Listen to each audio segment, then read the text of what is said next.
I've worked the land here for most of my life. Same drainage ditches every spring. Same old Massey Ferguson diesel coughing to life at dawn.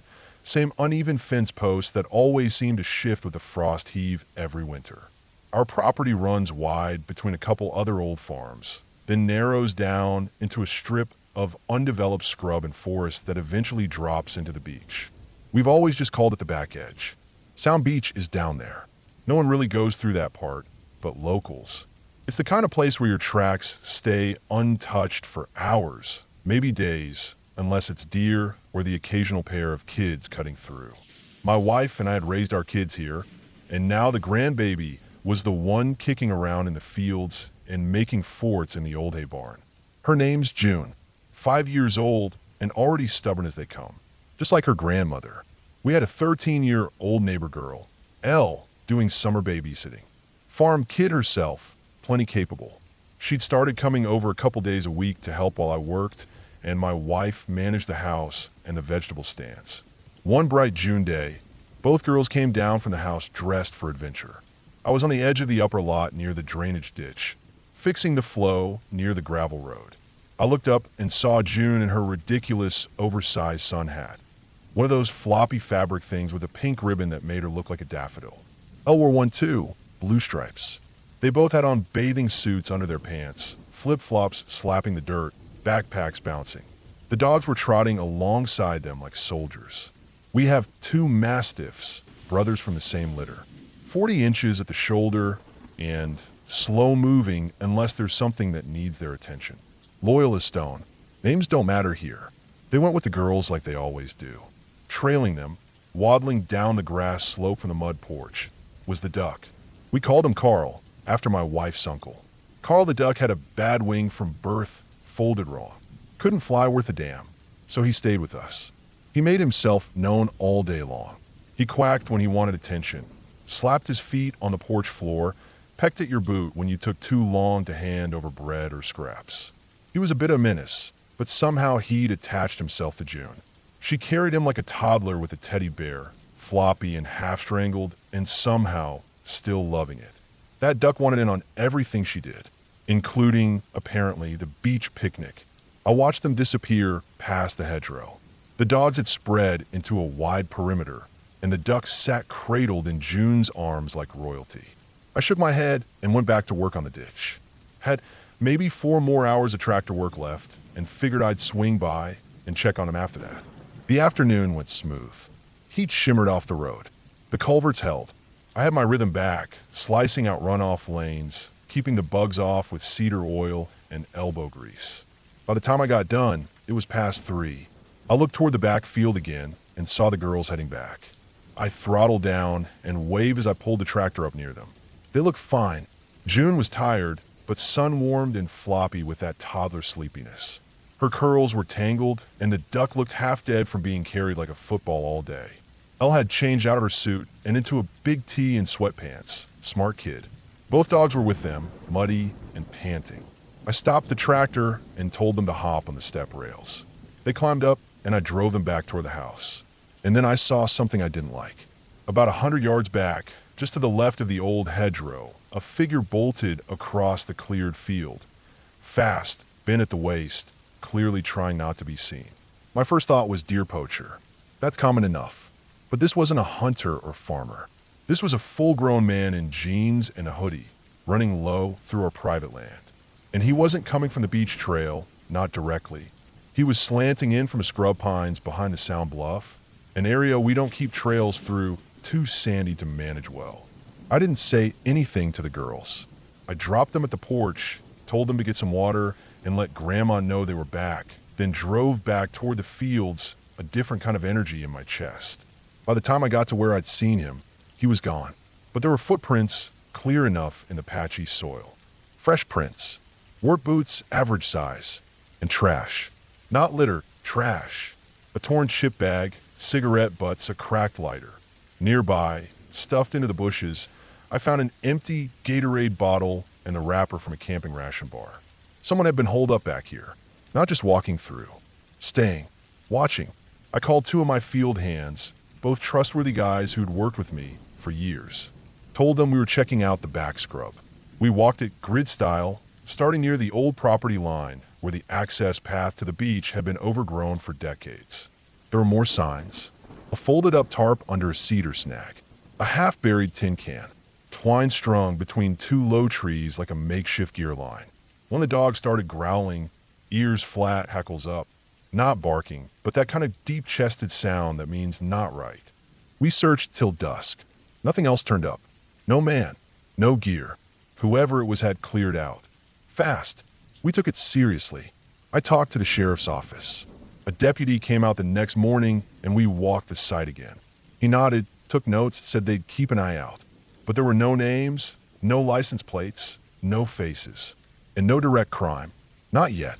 Just a man who'd been where he shouldn't, near kids, with no good reason to be there. The next week, I put up trail cams. A full ring, half-moon arc from the upper hedgerow down to the bluff near the beach. I cleared paths with the bush hog, installed proper signage. I wasn't waiting for a second close call. A week later, one of the cams caught him. Middle-aged man. Gaunt. Long beard. Same hoodie, different hat. Carrying a sack. No obvious weapon. Just walking slow through our tree line near dusk. Not looking for deer. Not carrying fishing gear. No interest in our fields. And the worst part, he looked straight into the camera at one point. Deadpan. Didn't flinch. Like he knew it was there. Like he wanted us to know he knew. That same day, we found a second camp. Closer to the slope above the beach. Old gear. Some tarp and blanket remains. A few dirty socks and a rusted can. We called it in. The deputy came again, this time with a ranger. They agreed someone had been squatting long-term. They collected the evidence and told us to stay cautious. That duck, Carl, he stayed close to the porch from then on. But I think back on that day a lot. The picnic, the way the dogs had moved, how they'd stayed between June and the brush. They weren't playing. They were working. Elle had told me later, quietly, that they kept looking behind them. Not chasing a squirrel. Not barking at birds. Just holding the line. Listening to Carl, who kept looking at the trees and flapping. That duck might not fly, but he knew danger. And those dogs listened. After that, I put up more cameras. Reinforced the fence in the back corner near the old quarry edge. Nobody got in without us knowing. I trained a new help to check tracks, taught them how to read fresh prints in soft dirt, how to know what kind of trash meant someone was camping versus just passing through. We didn't see the man again after that. Maybe the cameras scared him off. Maybe the law presence. Or maybe he moved on because the land got too watchful. But I never forgot it. I never let June wander that far without an adult again. The dogs still roam with her, but now I trust them in a different way. Not just pets, guardians. A few months later, another farm 10 miles up had a break-in. Not violent, just someone living in their hay barn for days. They found a similar tarp. Same type of wrapper. Same kind of Gatorade bottle. The sheriff thinks it was the same guy. They never caught him, but the neighbors are all on alert now. We share cam footage. We keep tabs on whose land backs up to whose. I set up a system with the local ranger station to report signs. We're careful. June doesn't know what could have happened. I'm grateful for that. Elle probably does, but she handled herself like a pro that day. I gave her a quiet talk later, just made sure she knew she'd done right. She had. She'd read the signs, gone out fast, trusted the dogs. Sometimes I think back and wonder, what if they'd napped a little longer? What if the dogs hadn't come when they did? What if Carl hadn't flapped and stirred the group? It could have gone another way, but it didn't. And that's the kind of thing you don't forget. That's why we watch the lines now. Why I keep the cams running even when nothing's moved for months. You can't see it until it happens. But after it does, you start seeing it everywhere. It was a normal day, until it wasn't. And because of a duck, 2 dogs, and a smart kid with a heavy backpack, nothing bad happened. But it almost did.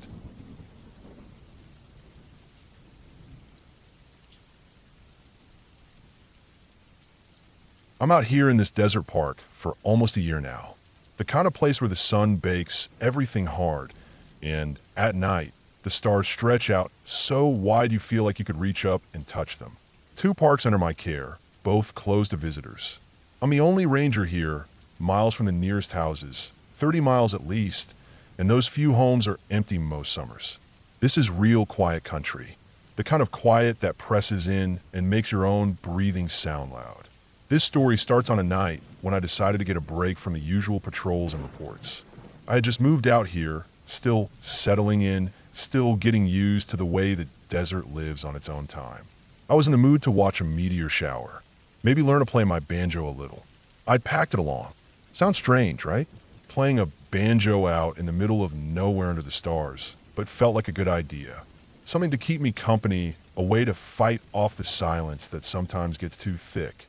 I drove out to the darker park of the two, the one with less light pollution and deeper shadows. It's a place people rarely go. Usually locked down, no visitors allowed after dark. I pulled up near a picnic table and set down my gear. The air was cool, but dry, with that sharp desert smell, a mix of sage, creosote bushes, and earth that smelled like dust and sun-baked rocks. I took a deep breath, pulled the banjo out of its case, and sat down on the bench. The sky was incredible. Shooting stars streaked past every few minutes.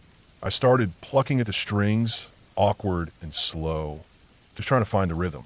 I wasn't good by any means, but the sound felt right out here, even if the notes were off. The quiet was deep. No crickets, no frogs, nothing but the wind sometimes whispering through the bushes. But after a little while, I got this feeling. You know the kind, that creeping feeling that something's just a little off. My mind started racing with what ifs. What if someone else was out here? What if there was someone watching?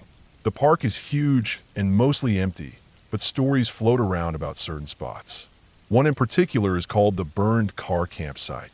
Not far from where I was sitting, actually, the burned car campsite was something everyone in the park knew about. Months before I got here, some volunteers found a car that was still smoking, smoldering from a fire. When the fire department showed up and the police investigated, they found a body inside, someone who'd been tied up and shot. The scene was chilling. Food wrappers, rope, strange things scattered around. No answers ever came from the cops.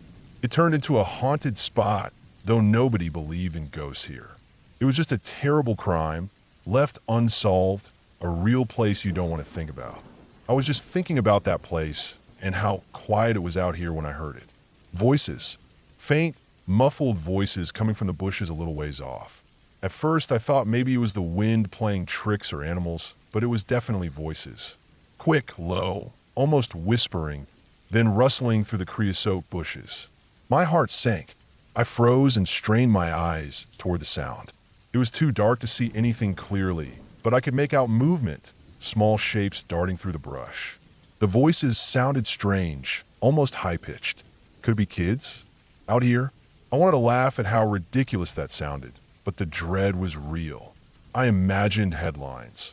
Park ranger found dead clutching banjo after mysterious desert encounter.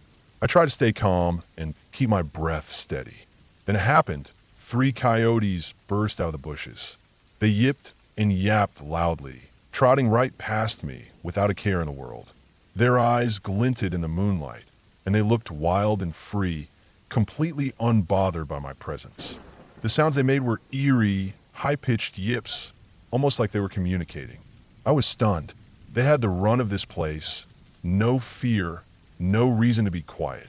The tension broke in that moment, and I realized what I'd been afraid of wasn't people or some unknown threat. It was just the desert and its creatures doing their thing. The coyotes moved on, and I sat there for a long time, staring at the dark brush where they disappeared. I packed up my banjo and left. I never played it out there again. But that's just one part of the strange things that happen in this desert park. Another time, I got called out to a remote campsite where a car had been set on fire.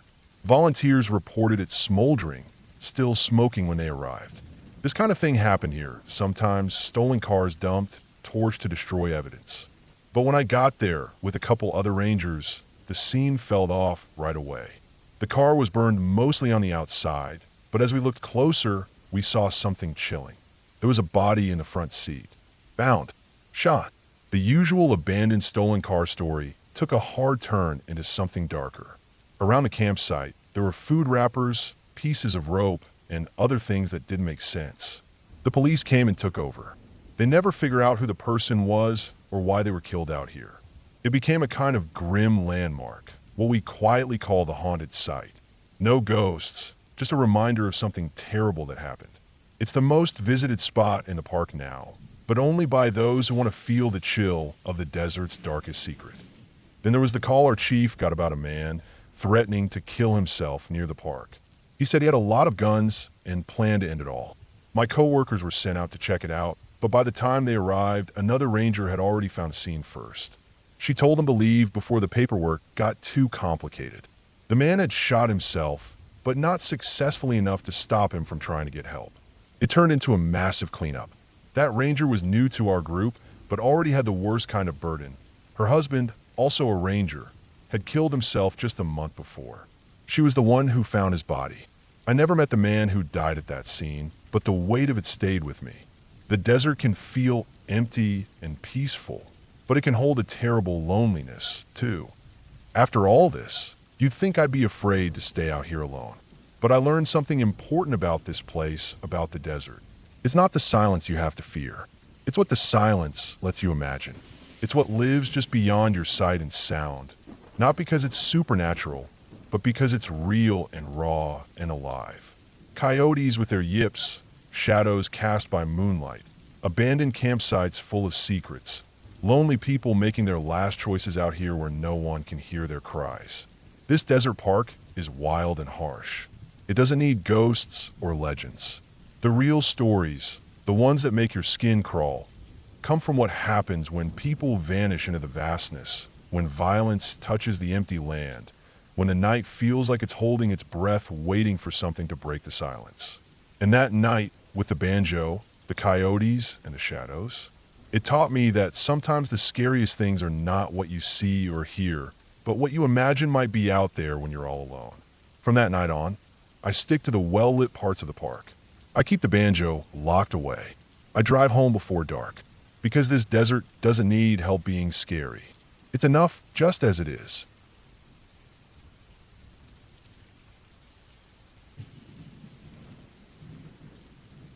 I used to work in the rainforests of Southeast Asia many years ago now.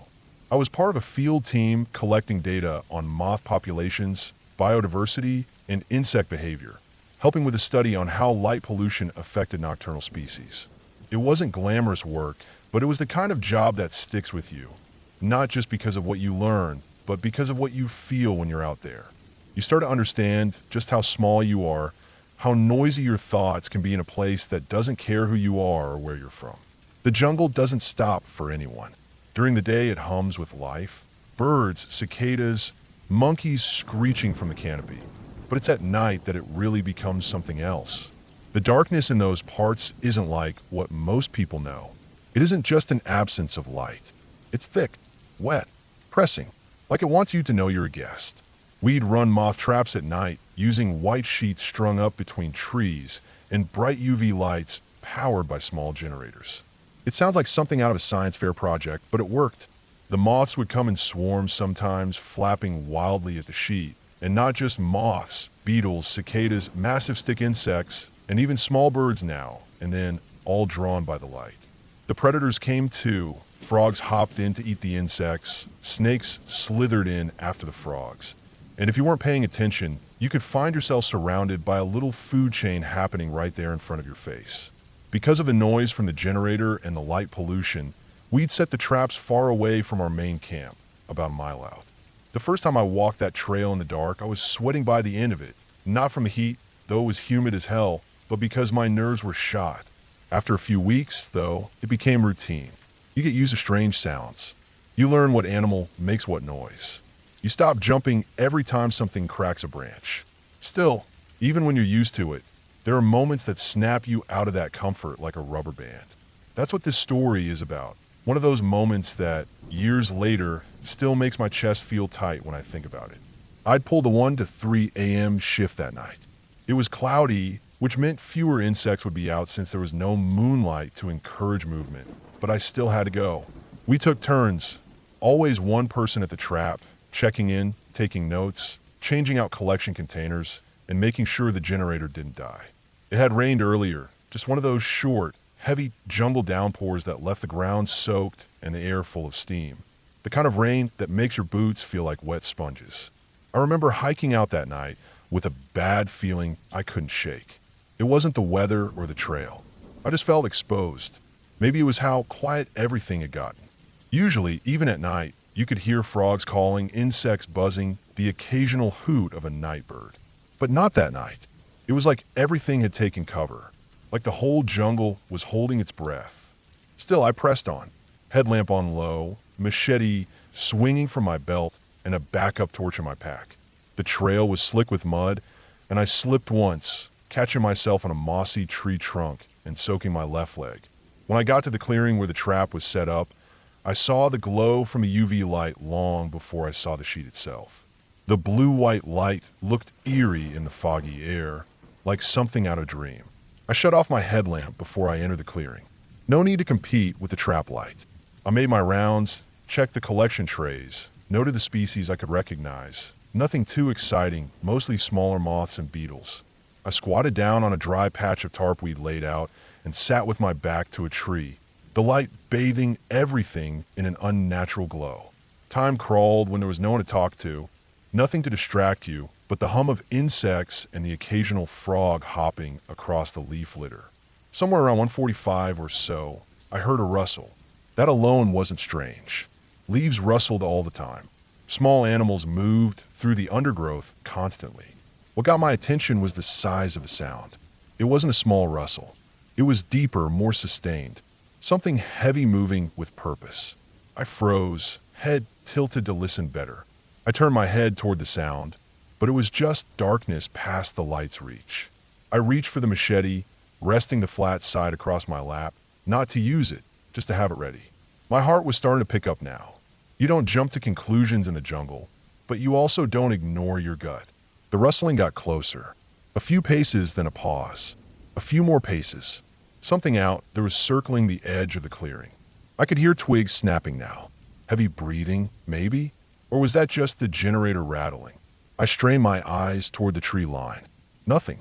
Just the constant, glaring light of the sheet and the pitch-black forest beyond it. Then it stopped. No more rustling. No more movement. Just silence.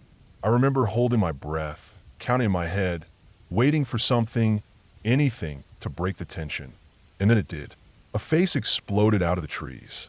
Not an animal face. Not glowing eyes or a shadowy figure.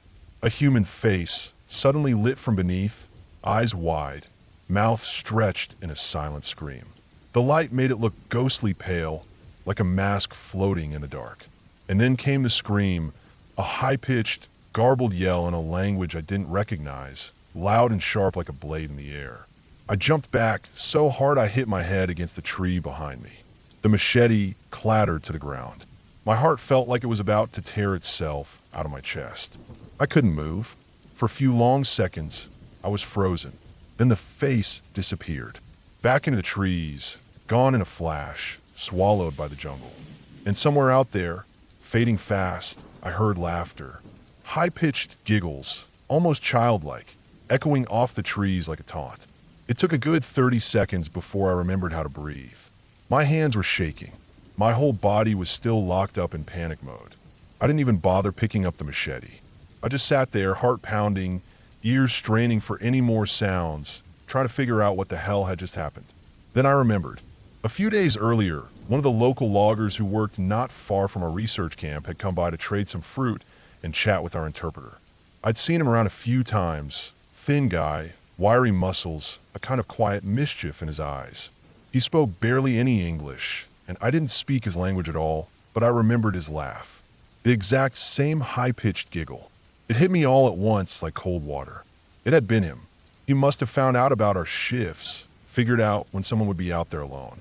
Maybe he was bored. Maybe he just wanted to laugh. But he'd waited until the perfect moment, snuck in with a flashlight under his chin, and gave me the scare of a lifetime. I couldn't even be mad. I laughed.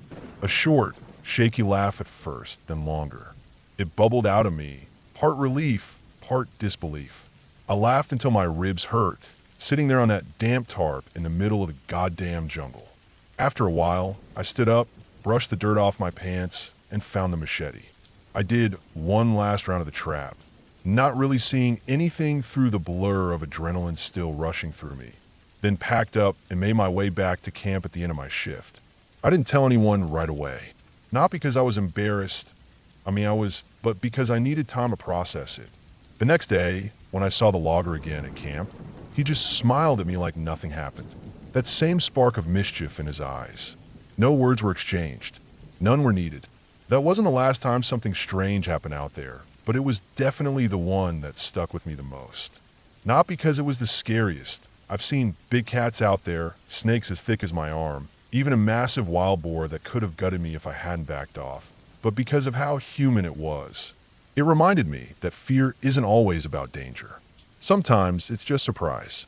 Sometimes it's just being alone in the dark and realizing you're not as alone as you thought. Looking back now, I think that moment gave me something more valuable than data ever could. It reminded me that even in the most remote, wild places on Earth, people are still people. They laugh, they prank, they connect in ways that words don't always capture. And if you're lucky, you'll come out the other side with a story worth telling, even if you almost crapped your pants in the middle of a rainforest.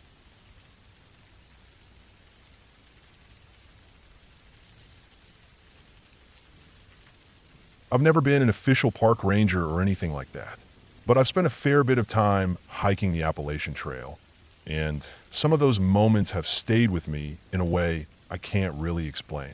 One particular experience, about 8 years ago somewhere in West Virginia, still creeps me out when I think about it. It's not the kind of thing I tell people often because it's hard to explain without sounding crazy or like I'm making stuff up. But I promise this is all real and true. We were hiking as a group of about a dozen people, split naturally by pace. The Appalachian Trail in that section is well marked. White blazes on trees every few yards or so I never worried much about getting lost. We'd all started out together, but the group spread out pretty quickly. I ended up in a middle group, 4 of us, a good mix of steady but not too fast. At one point, one of the hikers in my group stopped suddenly and started pulling a tick off their arm. The leader stayed with them, checking the area for ticks and making sure they were okay. The other person just hung back, waiting. I was feeling good, and I decided I'd hike ahead a bit and try to catch up with the lead group, who were moving faster. It wasn't far, maybe a half mile or so to the next landmark, which was an old logging road crossing the trail. That road was overgrown and barely used, but it ran perpendicular to the trail and was easy to spot on the map. I figured I'd wait there for the others, just to keep things safe and together. When I got to the old logging road, I stopped to look around. The area was quiet, but not silent. The usual forest sounds filled the air, birds chirping, insects buzzing, a breeze rustling the leaves.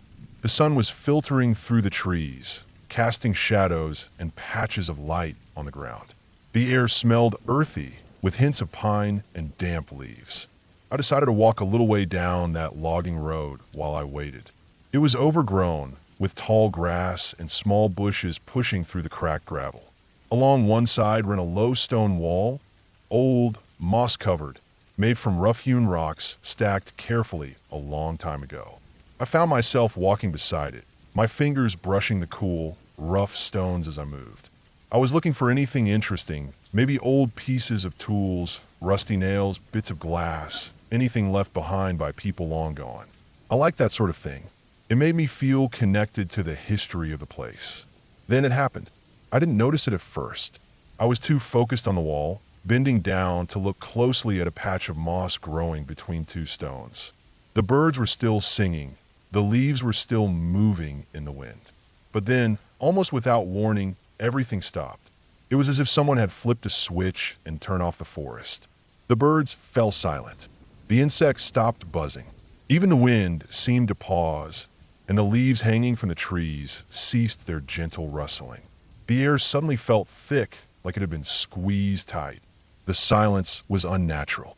It wasn't peaceful or calm, like dusk might be. It was sharp and heavy and filled with a sense of wrongness. I froze, standing there beside the stone wall, staring down the old road that disappeared into thick woods. The quiet pressed in on me from all sides. I didn't see anything. No animal, no person, nothing that could explain the sudden shift in the atmosphere. But my skin prickled, the hairs on my arms standing on end. I took a careful step forward, then another. The feeling hit me like a punch to the gut. This deep, intense sense of unwelcome. like I'd crossed some invisible boundary that I wasn't supposed to cross. It felt like I'd walked into the territory of someone or something that hated me, that didn't want me there. Not in a way I could explain with words. The feeling wasn't just in my head. It was physical, a cold weight settling into my chest, a tightness gripping my throat, a wave of anxiety crashing through me. My heartbeat sped up, but I stayed perfectly still, refusing to turn my back on the road. I didn't want to look away or blink. I wanted to keep every sense focused on what was ahead. There was no noise, no movement, no sign of life. But the feeling was like a warning. It screamed at me to leave, to back away immediately. I slowly started to step backward. Walking the way, I came along the edge of that stone wall. I was trying to stay calm, trying to control my breathing. I moved carefully, keeping my eyes locked on the road ahead, never turning my back. My mind was racing, trying to make sense of what I was feeling. Was it a bear? A cougar? Something else? I didn't know, but I was sure of one thing. Whatever it was watching me just out of sight, and it didn't want me there. As I moved back, I finally crossed the invisible line again. The birds started singing once more. The wind picked up, rustling the leaves. The heavy silence lifted.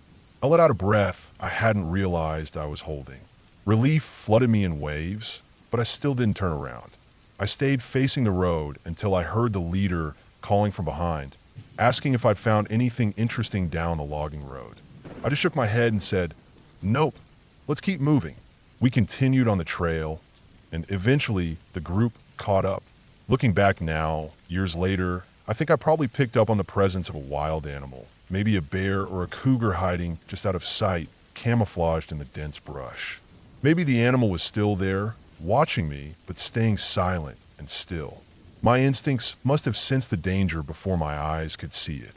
But at the time, it didn't feel like that at all. It felt like something else, something ancient and wordless that marked a boundary I had no right to cross. The forest can feel alive in a way that's hard to explain. It can hold its secrets close and warn you in ways you don't always understand. That day, the Appalachian Trail taught me that even in a place you think you know well, there are edges you don't want to cross, and instincts you ignore at your own risk. Since then, I've never walked that old logging road again. And when I think about it, the feeling of that silence still haunts me. It's a reminder that the wild isn't just trees and animals and trails. It's something deeper and stranger, and it demands respect, even if you can't see what's watching you.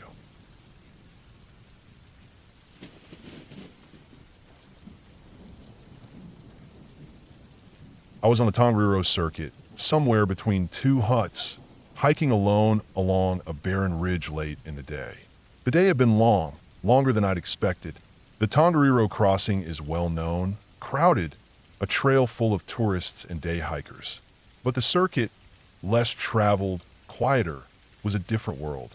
Here, the only sounds were the wind and the crunch of my boots on rock and dirt. The ridge stretched endlessly ahead, marked only by little flags fluttering weakly in the cold wind. Those flags were my only guide, spaced out like breadcrumbs, leading me forward. The terrain was mostly the same all around me. Rough volcanic rock, tufts of hardy grass. Nothing changing much, but the angle of the slope and the sky above. I was tired, more tired than I'd let myself feel during the day. My legs burned, my pack weighed heavy on my back, and my breathing was shallow. I'd planned well. Extra water, food, warm clothes, but that didn't make the dragging fatigue any less real. I walked slower than usual, knowing there was no rush. No other people were around. No sound but the wind. I had this strange, hollow feeling, like I was stuck in some strange space between moments, or worse, between worlds. I half wondered if I'd somehow died and didn't know it yet. The silence was deep, the kind that makes your mind wander to weird places. The flags stretched in a long line ahead, thin and bright against the gray sky, disappearing far into the distance. I didn't know how far the hut was or how long I had to keep walking. I just put one foot in front of the other. There was no movement, no animals, no birds, no other hikers. Just the occasional gust of wind that made the flags snap sharply. I could hear the dry gravel under my boots and my own breathing. That's it. At one point, I stopped and sat down on a flat rock, pulling out a snack and taking a drink. I stared at the flags ahead and the empty space around me. The world felt vast and cold, and I felt small, tired, and alone. But I wasn't in danger. I was prepared. I had the right gear and knew where I was going. It was just the quiet, the isolation, the endless sameness of the ridge that felt eerie. I started walking again, slower now, careful with each step. The sun was low, the sky a dull gray. Suddenly, the silence was broken by a distant, sharp sound. It was a scream, high-pitched, wild, and strange. I froze, my heart pounding. The scream echoed across the mountains, fading and then rising again somewhere far away. It didn't sound like an animal I knew, but it reminded me of warnings I'd heard before. I thought maybe a cougar, though cougars rarely make noises like that. The thought settled uneasily in my mind. I kept moving alert. My mind tried to push away the worry, but it stayed, a low hum of unease. A few weeks later, I was hiking in southern British Columbia, near a lookout spot on a steep ridge. This hike was with a small group of friends, all adults who knew the risks of the area. We were healthy, experienced, and careful. We reached the summit just as the sun was starting to dip behind the mountains. The view was stunning, thick forest stretching out for miles, the sky turning a soft orange. We started back down the trail, retracing our steps from the morning. About 15 or 20 minutes into the descent, we reached a spot where we had stopped earlier for water and a break. There on the trail, just a few feet off to the side, was fresh cougar dung. It was unmistakable, the dark, steaming pile, still warm. We all looked at it, a tight silence falling over the group. We were not foolish. We knew cougars were in the area, but this close, this fresh, it was unsettling. We weren't hiking with kids or dogs, which lower the risk. Still, it made us nervous, walking in quiet, alert now, watching the trees and bushes for any sign of movement. Our pace quickened, but we didn't run. There was no need to panic. Still, I kept glancing behind me, imagining a pair of glowing eyes watching us from the shadows. Every rustle of leaves, every snap of a twig made my heart jump. I tried to focus on the trail and the safety of our gear, but the feeling stayed with me until we were well down the mountain. Not long after that, I was hiking in the Glass House Mountains with a close friend. We were both women, experienced hikers, used to traveling alone or in small groups. At the summit, a man approached us.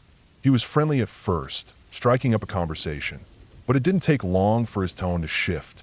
His comments became suggestive, lingering too long on our bodies, making inappropriate remarks about two women traveling alone.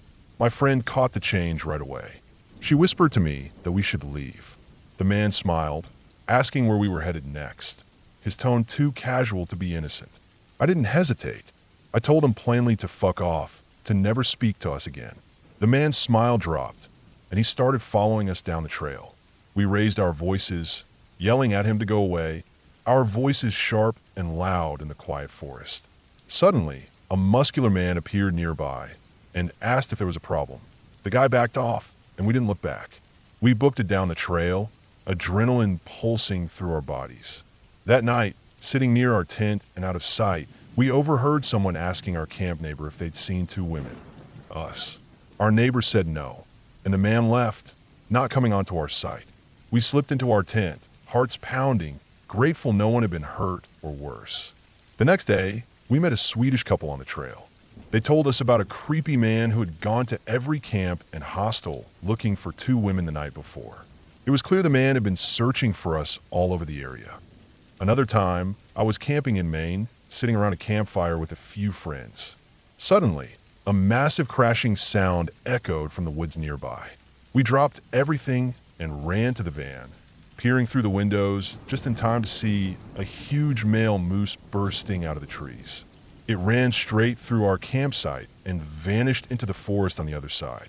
It was awe-inspiring and terrifying all at once.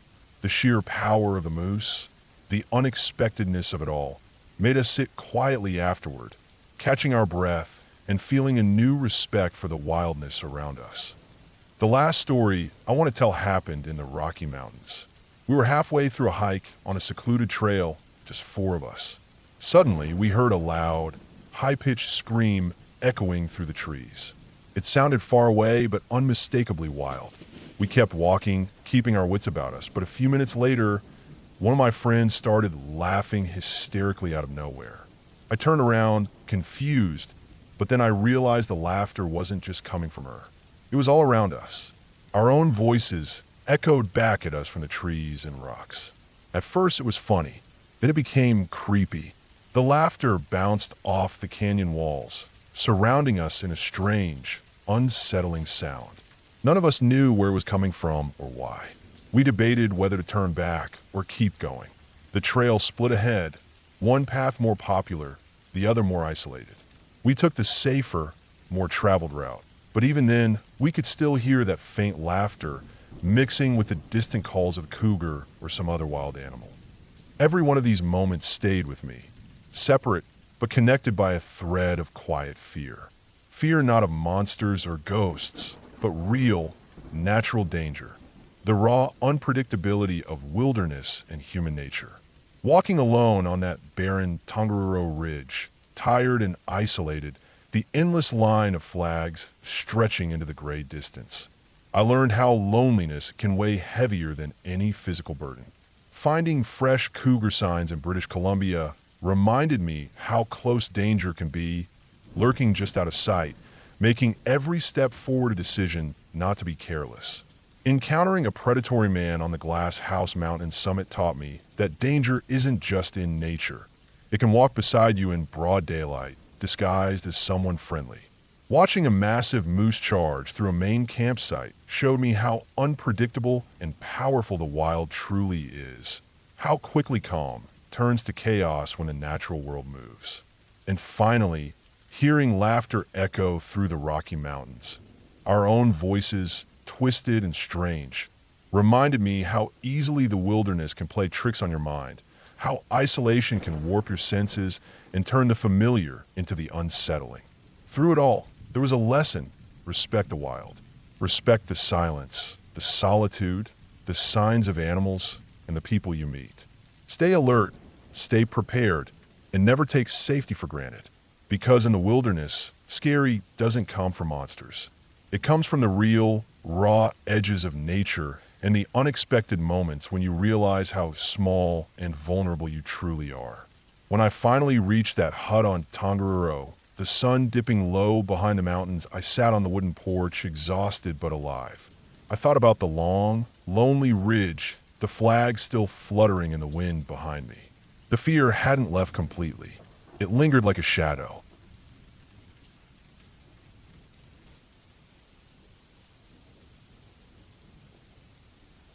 About 20 years ago, I was working at Big Bend National Park. It was springtime, late March or early April, and I was preparing for a backpacking presentation for REI. The park is this huge, wild place in the far western corner of Texas, with a Rio Grande bend sharply south, forming the border with Mexico. It's an incredible place, a mix of high desert plains, towering cliffs, and smaller mountain ranges. The colors there are something else, reds and browns against the vast blue sky. The river cuts through it all, carving out deep canyons like Santa Elena Canyon, with sheer walls of limestone rising hundreds of feet above the water. My job was simple in theory: hike the trails and backcountry near the canyon, get good photos and notes for the talk. The idea was to show people the rugged beauty of Big Bend, help them understand what to expect, and maybe share a bit of the park's long history, from the ancient native peoples to the explorers and ranchers who came later. It was a place I loved, even if it could be harsh and unforgiving. One afternoon, about 2 hours before sunset, I set out from my van, parked in what passed for a trailhead lot back then. This was before Big Bend got some of the more developed visitor facilities. The parking area was dusty and small, just dirt and some scattered rocks, near the entrance to the canyon trail. From there, the path led down toward the river basin, a flat, open stretch where the Rio Grande widens and slows, and where the wildlife tends to gather. This spot is a kind of natural crossroads: water, food, cover. Deer, javelina, birds, even the occasional mountain lion pass through. I was hoping to get some good shots of the river's broad curves, maybe catch a glimpse of a roadrunner or a black bear in the distance. The air was dry and warm, with a faint scent of sagebrush and creosote. The light was golden, just right for photos. I took my time, walking slowly and quietly, scanning the landscape with my camera ready. The canyon walls towered behind me as I reached the river basin near the mouth of Santa Elena Canyon. That's when I saw it. At first, my brain couldn't quite figure out what I was looking at. Across the river, maybe 200 meters away, something was moving. It was large, roughly the size of a man, but low to the ground. The color was a dusty tan, similar to a deer's hide. It moved in a strange way, almost slithering or sliding across the ground, low and cautious. For a moment, I thought it might be a deer lying on its side and somehow dragging itself, which made no sense at all. I shifted my position to get a better angle, trying to see clearly. That's when I saw the head, the body shape, the long tail flicking behind it. It was a mountain lion, a big cat, a really big cat. My heart skipped a beat. I had never seen a mountain lion in the wild before. The sight froze me in place, muscles tense, senses sharp. The animal was creeping along the riverbank, low to the ground, moving with that slow, stalking grace that cats have when they're hunting. It wasn't rushing. It was careful, calculating. It had to be hunting something nearby, probably just out of sight. We were maybe only a stone's throw from each other, separated by the river that flowed between us, broad and muddy, reflecting the late afternoon light. Then it stopped, looked up, looked straight at me. I'll never forget that moment. There was no mistake about the eyes. Bright, sharp, locked on me. It was like a switch flipped in its brain, the hunter evaluating a possible meal. I swear I could see that mental calculator clicking. How much energy would it take? How big was I? Was I worth the risk? I didn't move, didn't breathe too loudly, didn't blink. The river was low at the time, thanks to drought and upstream water use. It probably wouldn't have been too hard for the mountain lion to cross if it really wanted to. But the river still looked like a serious barrier, wide and slow moving, with brush and rocks along the edges. It was enough to give me hope. The mountain lion did a series of quick double takes, its head shifting rapidly from me back to whatever prey it was hunting. That calculated stare stayed fixed on me, weighing the risks. I felt like I was shrinking inside, my skin prickling, every nerve on edge. I didn't want to be the prey, so I slowly turned my back, kept my movements deliberate and calm, and began to quietly back away. Every step felt like the longest step I'd ever taken. My pulse thundered in my ears. My eyes flicked to the lion every few seconds, but it never gave chase. It stayed low, watching me retreat. Then, after a minute or two, it disappeared behind some thick brush out of sight. I let out a breath I hadn't realized I was holding and moved as fast as I dared back toward the parking area. I stayed low, used the terrain for cover, and avoided looking around too much. The van felt like a fortress when I finally reached it. My hands were shaking as I locked the doors and sat for a moment, trying to calm down. That walk back was the longest short walk of my life. Later that night, I parked off the main park road in a remote spot where I knew big cat sometimes hunted. The desert was quiet except for the occasional distant growl or scream of a mountain lion piercing the night. I sat on the hood of my van, nibbling on some slightly stale Oreos and sipping water, watching the stars well overhead. It was both peaceful and tense, the kind of night that reminds you how small and vulnerable you are in the wild. I thought about the lion from earlier, how close it had been, how carefully it had judged me. I was grateful to be where I was, alive and safe, thankful for the natural barrier that the river had been. That night, I fell asleep in the van with a new respect for the wild animals of Big Bend and the sharp edge between safety and danger out there in the desert. There was one other time, later, when I was sick and took NyQuil to sleep. That stuff sometimes makes me hallucinate if I take too much. I woke up screaming in the middle of the night at a campsite, convinced something was on top of me. It was terrifying in a different way, more mental than physical. But that's a story for another time. What I learned from that day near Santa Elena Canyon is this. Nature doesn't owe you safety. The animals here don't care about your plans or your presentations. They're hunters, survivors, living by ancient rules. And when you meet one face to face, you learn just how real the wild can be. That mountain lion taught me something I never forgot. Respect the land, respect the animals, and always pay attention. Because out here, in a place like Big Bend, you're a visitor in their world, not the other way around.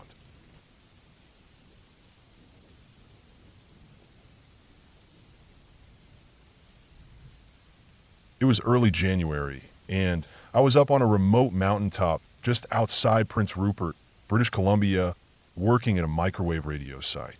The kind of place that feels like it's at the edge of the world. The site itself was nothing fancy, a small, single-story metal building, maybe 30 by 40 feet, completely windowless except for the metal door up front. It sat on the very peak, surrounded by nothing but snow-drifted trees, rocky ground hidden beneath layers of frozen white, and a sky so gray it made you feel like the world was holding its breath. Getting there was a task in itself. The usual dirt road that led up the mountain was buried in deep snowdrifts, so bad even a snowcat couldn't get through. The service helicopters were the only way up, dropping me off in the cold morning air, promising to pick me back up before nightfall. No one else was stationed here, just me, the radio equipment, and the relentless winter. I remember the first thing I did after the helicopter left was to double-check the equipment inside the building. The radio transmitters were humming steadily, the warmth from the old diesel heater filling the small room. I unpacked my lunch, put on some music, something calm, a folk playlist to cut the silence, and settled into the slow, quiet rhythm of the day. The cold wasn't so bad inside, and with the heater running, the metal walls felt bearable. Outside, the wind was whipping snow across the clearing in swirling, biting gusts, but in here, it was just me and the hum of machines. The day stretched on.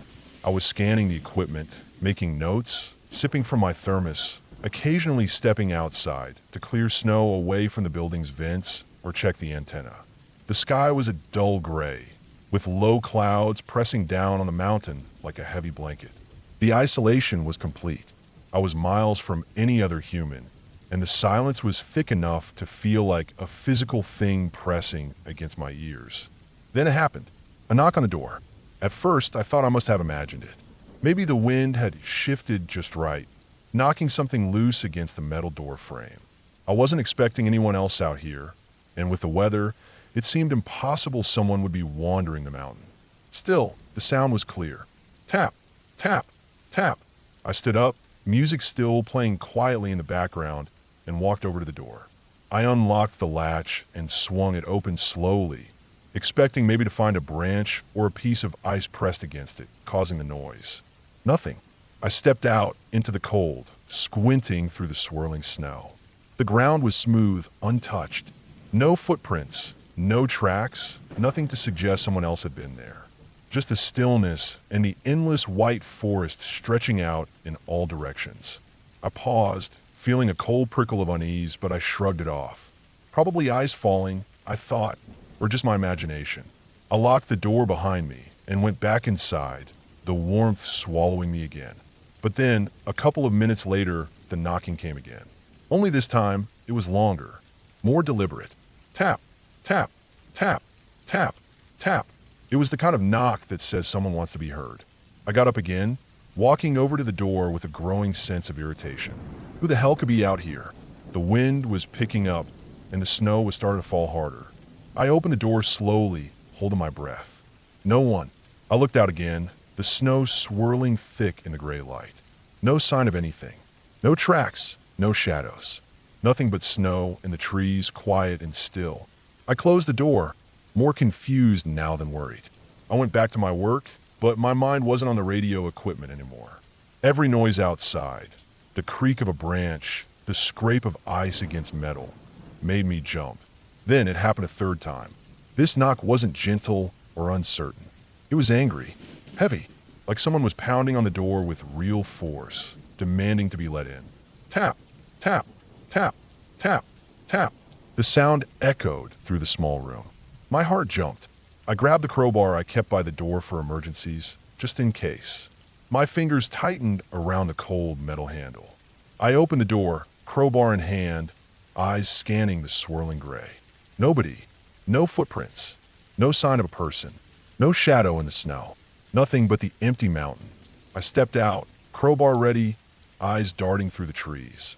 The wind whipped at my jacket, snowflakes stinging my face. I turned slowly, peering into the dense forest surrounding the clearing, searching for any sign of movement. Nothing. Then, something made me glance up. Right above the door, perched on the edge of the roof, was a raven, black as night against the gray sky. Its beady eyes locked onto mine with an almost amused expression. It cocked its head to the side and let out a loud, happy-sounding rock, rock, rock before flapping off towards a tree lean, disappearing into the gray shadows of the forest. An asshole. I stood there for a moment longer, watching the last black feathers vanish, then locked the door and went inside. After that, the knocking stopped, but the feeling didn't. That night, alone in the windowless metal box on the mountaintop, the silence became oppressive. The heater was working overtime to keep the cold at bay, but it couldn't chase away the chill that settled deep in my bones. Every creak of the building settling, every gust of wind rattling the metal walls, felt amplified in the darkness. I checked the door lock twice, just to be sure, then sat down at the workbench, trying to distract myself by reviewing the radio logs. But my mind kept drifting back to the knocks, to that raven's sharp, mocking gaze. I kept thinking about what it could have been. A prank? Impossible with no one else on a mountain. An animal? Maybe a bird or a branch hitting the door. But the knocks were too rhythmic, too intentional. The angry pounding? That was something else entirely. It felt like a person. And yet, there was no one. The whole night, I stayed on edge, glancing toward the door every time the wind rattled the building. The sound of the storm outside kept me awake, but I didn't dare step outside again until the helicopter came to pick me up the next morning. When it finally arrived, the rotor washed blue snow into drifts that danced in the early light. I was ready to leave that damned mountain and its strange, invisible visitor behind me.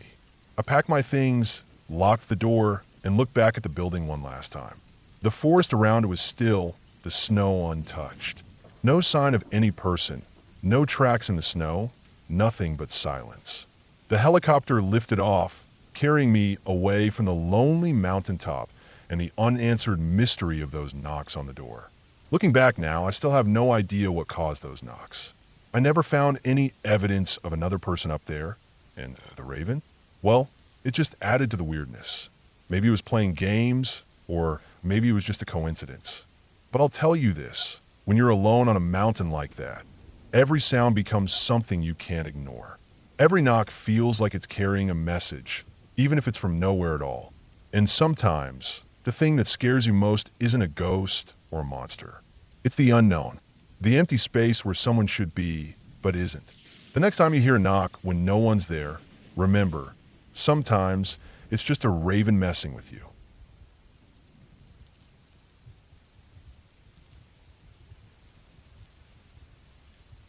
I walk my dog early.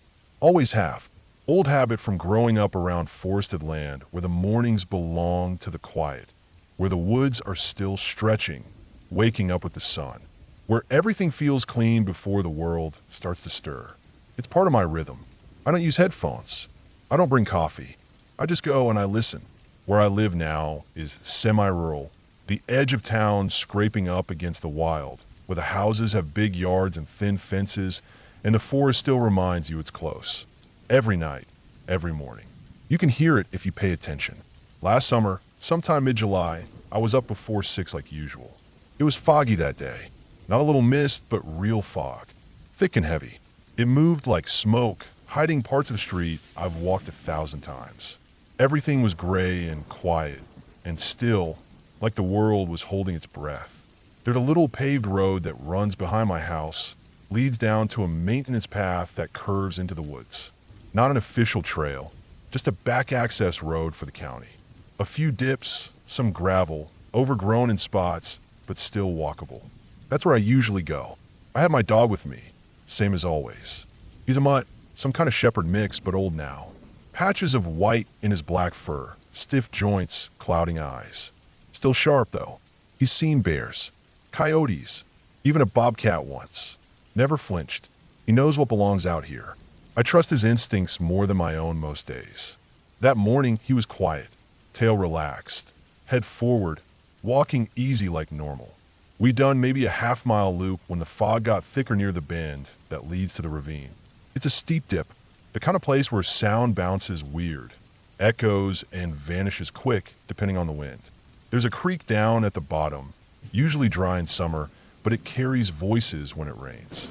I always slow down around there, not because I'm scared, but because that spot makes everything feel smaller, like the trees lean in closer. It was cool out, which was a relief. The heat had been brutal that week, so the crisp air felt good. I was about to break into a jog to warm up when my dog stopped. Dead stop, right in the center of the trail. No hesitation, no sniffing, just full stop. His ears shot up. Not that lazy, curious flick, I mean rigid. Pinpoint locked. His whole body tense like a coiled spring. He growled, but not the kind of growl I'd heard before. This was low, deep, like it came from somewhere else in him. He'd growled at bears before. Once he even chased a coyote into the woods when he was younger. Nothing ever fazed him. This wasn't that. This was different. His hackles were up, tail stiff. His front legs were braced, ready to lunge or run, but he didn't move forward. He stood there like a statue, eyes locked on the tree line near the ravine. I couldn't see anything through the fog, just dark gray shapes of trees, maybe some rocks. But I felt it then. Wrong. That's the only way I can describe it. Just wrong. Like the whole world shifted 2 degrees off normal, and I was the only one who noticed. I stood still, listening hard. Fog makes everything quiet, but it wasn't just that. There were no birds, no insects, no leaves moving, no sound at all. Even the wind was gone. Then I heard it. I don't like thinking about it, but I still hear it sometimes when I try to fall asleep too fast. It was a sound I've never heard before and hope to never hear again. It came from the ravine, not from far away either.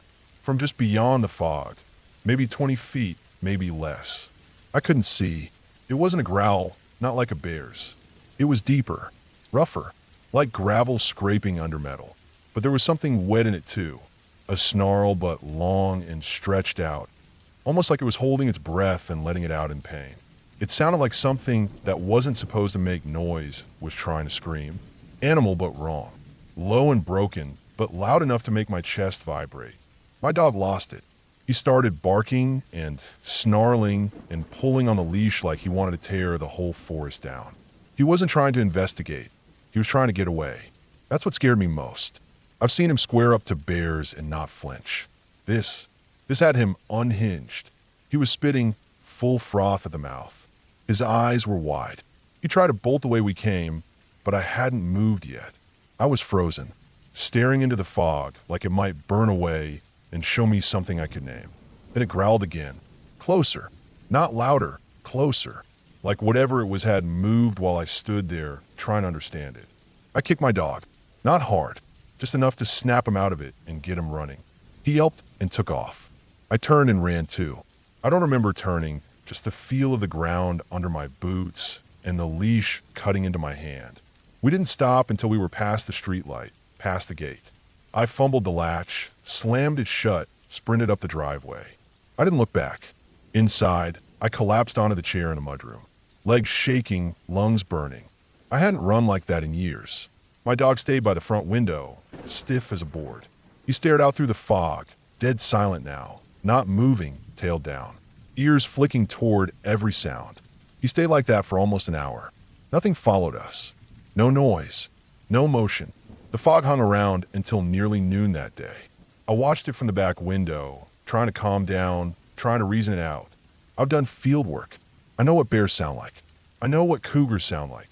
I've heard one scream from a half-mile out. Sounds like a woman being murdered. Everyone says that. But this wasn't that. It was lower.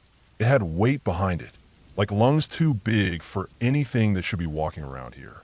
It might have been a bear. That's the line I kept telling myself. Maybe a sick one. Maybe injured. Something with fluid in its lungs. Maybe something rabid. It could have been a pack of coyotes. I've heard their chorus screams when they kill something fast, but they don't sound like that. And they don't make that kind of noise while standing still. I walked that path again a few days later after the fog broke. Midday, clear skies. Brought a friend and bear spray. We found nothing. No prints, no disturbed brush, no fur, no scat. Nothing. The ground near the ravine was dry, hard-packed. No way to tell what had been there, if anything. Just normal forest. But I don't go back there at dawn anymore. I still walk the dog. I still do my miles. But I stay on the paved roads. I stay near streetlights. I carry a knife now, and bear spray too. Not because I think it'll help, just because it makes me feel like I'm not helpless. And my dog? He never goes near that trail. I tried once just to see. A week later, bright sun, not a cloud in the sky. I walked toward the bend, leash in hand, and he stopped again. Same exact spot. Same stiff body, same locked legs. Didn't growl this time, just looked up at me like, don't. We turned around and went home. That old dog's never been afraid of anything in his life. Not until that day. I don't have a neat explanation for it. Nothing tidy to file away and say, oh, it was definitely this. But not everything out here needs a label. The wilderness has always had places where the rules bend a little, where the air gets heavy and quiet, where the trees don't talk right. Sometimes you're lucky and all you feel is the stillness. Other times something looks back, and when it does, you listen. That was the only time I've ever truly felt that kind of fear. Not panic, not startle, real fear. The kind that comes from the core before your brain can explain it away. The kind that makes you run and not look back. I've had close calls since. A bear bluff charged me once near a river. I've been stalked by coyotes, hissed at by snakes, nearly stepped on a porcupine in the dark. But none of those things made me feel the way I did that morning. That feeling of wrongness, of something too close and too still. Whatever it was, it never came back. But I still walk with my eyes wide. I still listen for the quiet. And when the fog rolls in too thick, I stay home. I let the woods have their space. Some mornings just aren't meant for walking.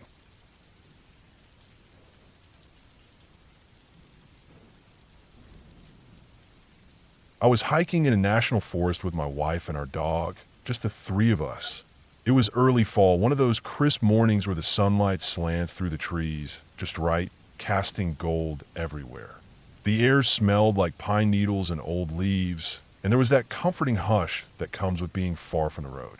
We'd planned the hike for weeks, picked a trail known for its waterfall about 2 miles in, with a climb beyond that most people didn't bother with.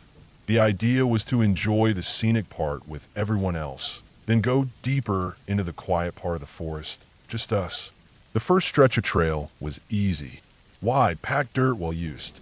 Families with kids, couples in hiking sandals, people carrying pool noodles and towels passed us going to or coming from the falls. You could hear kids laughing and splashing from almost a half mile out. We reached the waterfall after about 40 minutes at a moderate pace. It was beautiful, no doubt. Water rushing over a wide rock ledge into a deep blue pool, white spray catching the sun. We let the dog scout, drink from a calm spot in the creek, and then decided to keep going. We were after the peace and the solitude, and the trail past the waterfall narrowed and climbed sharply, just enough elevation and effort to filter most people out. We crossed over a footbridge and started up the ridge, following the trail as it switched back higher. It got quieter with every step. No more voices, just the sound of the water behind us and the wind in the trees. Scout trotted ahead on her leash, tail wagging, alert and excited the way dogs get when they're in the woods and their senses are firing in every direction. She's a mutt, mostly shepherd and lab, strong and smart and usually fearless. She's the kind of dog that would walk 30 miles if you let her, never complain, never get tired, always up for more. About 1.5 miles past the falls, we started noticing how alone we really were. No footprints in the damp parts of the trail. No wrappers or signs of traffic. Just us, our footsteps, and the woods. The forest was thicker here. The trail wound between tight clusters of fir and spruce, with thick underbrush crowding the edges. Even in daylight, it felt dim, like the canopy swallowed the sun. It was beautiful, but also still, that kind of still that makes you aware of your breathing. We were just passing a particularly dense section where the trees seemed to lean in a little, branches arching over the trail like ribs when Scout stopped dead. 1 second she was trotting along, tail up, ears perked, and the next she froze. She planted all 4 paws and locked her legs. Tail dropped, head low. She stared straight down the trail like a statue. Her whole body tense like she was deciding whether to bolt or bark. But she didn't make a sound. She didn't sniff. She didn't look at us. She just stared. I stopped, thinking maybe there was a deer up ahead or something. I looked, squinting into the woods, trying to see what had set her off. My wife came up beside me and whispered something I barely registered. We both stood there, scanning the trail and the trees beyond. Nothing. No movement, no sound. The kind of quiet that gets into your ears and makes them ring. I even cupped a hand behind one ear and turned my head slightly, trying to catch a sound. But there was nothing, not even birdsong. That was the first thing that really bothered me. The birds. Back at the waterfall, the forest had been alive. Chipmunks chattering, birds calling, insects buzzing. Out here, just silence. Not the peaceful kind either. The sort that presses on your chest. Scout let out a low, whimpering whine then, just one, and then started pulling backwards on her leash. Not hard at first, like she was uncertain, but it built quickly. In seconds, she was straining against the leash, backpedaling, whining louder. Her ears were flattened, and she was glancing behind us like she wanted to run. Not towards whatever was ahead, but away from it. I'd never seen her act like that. Not once. Not around bears, not around fireworks, not during thunderstorms. She wasn't just nervous, she was afraid. Still, I held my ground for a minute. I couldn't see anything ahead. The trail curved and dropped slightly in about 50 feet. It could have been a bear, I told myself. Maybe downwind. Maybe it caught Scout's scent before we could hear or see it. Or maybe a coyote den. I even thought, briefly, mountain lion. But they're rare in these woods and usually keep their distance. And still, I couldn't shake the feeling that something was just off. I took a few cautious steps forward just to get a better look down the trail. Scout lunged backward and let out a sharp, panicked bark, loud enough to echo through the trees. She started trying to bolt, leash pulling taut, her body low and frantic. That's when I turned around and looked at my wife. Her face was pale. She nodded, almost imperceptibly. We didn't say a word. We didn't need to. We turned back the way we came and started walking, fast. Not running. Not yet. But our pace picked up. I held Scout close on the leash, and she practically dragged me for the first few hundred yards. She kept looking back, head swiveling, as if she expected something to come after us. I didn't look back until we reached the footbridge again. I don't know why. I just didn't want to see what might be there. My brain ran through every possibility.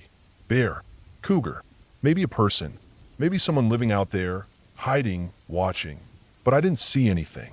That almost made it worse. That feeling of being watched, but not knowing from where. The closer we got to the waterfall, the louder the sounds of people became. I've never been so relieved to hear kids shouting and splashing in my life. It was like breaking the surface after being underwater too long. Scout eased up a little, tail started wagging again, ears perked, but she still glanced over her shoulder often. We didn't stop at the falls. We didn't stop until we were back at the car. Even then, we loaded up quickly and left. I kept checking the mirror for miles after we pulled away for the trailhead. That night at the campground, Scout didn't bark at anything. She didn't beg for food or chase squirrels. She just lay beside the tent, eyes open, facing the trees. Something had shaken her, and whatever it was, animal or human, I wasn't going to test our luck by going back. I've thought about that day often, that stretch of trail, the moment Scout froze. Back at home, I looked up reports, wildlife encounters, missing persons, anything unusual in that part of the forest. There were a few bear sightings, sure, but nothing serious. No attacks, no closures, no warnings. But there were a couple of things that stuck out. One post on a hiking forum from a guy who said he turned around on the same trail because his dog freaked out in a similar spot. No details, just that it was the only time his dog had refused to go forward. Another person replied to say they'd felt weird vibes hiking past the falls. Not exactly scientific, but enough to make me wonder. And there was a news article from about 5 years back. A solo hiker went missing in the same general area. Never found. No gear recovered. Just gone. That part stayed with me. I don't know what was on that trail. Maybe it was a bear. Maybe it was a mountain lion. Maybe it was someone who didn't want to be found. But I trust my dog more than I trust most people. And whatever she sensed, it scared her enough to tell us in the only way she could, by refusing to go forward. I've hiked a lot of trails since then. National parks, state forests, BLM land, even off-trail backcountry. I've seen bears. I've been near cougars. I've walked through heavy storm damage and had a bushwhack out. I've never been afraid like I was that day. Not of what I could see, but of what I couldn't. Scout is older now. She doesn't hike as far, but she's still sharp, still watches the woods like a sentry. And sometimes, when we're out walking and she pauses to sniff the air, I remember that trail. The silence, the stillness, the way she tried to pull us back like her life depended on it. Maybe it did. We'll never know what was around that bend in the trail. And honestly, I don't want to. Some things in the woods are better off not meeting.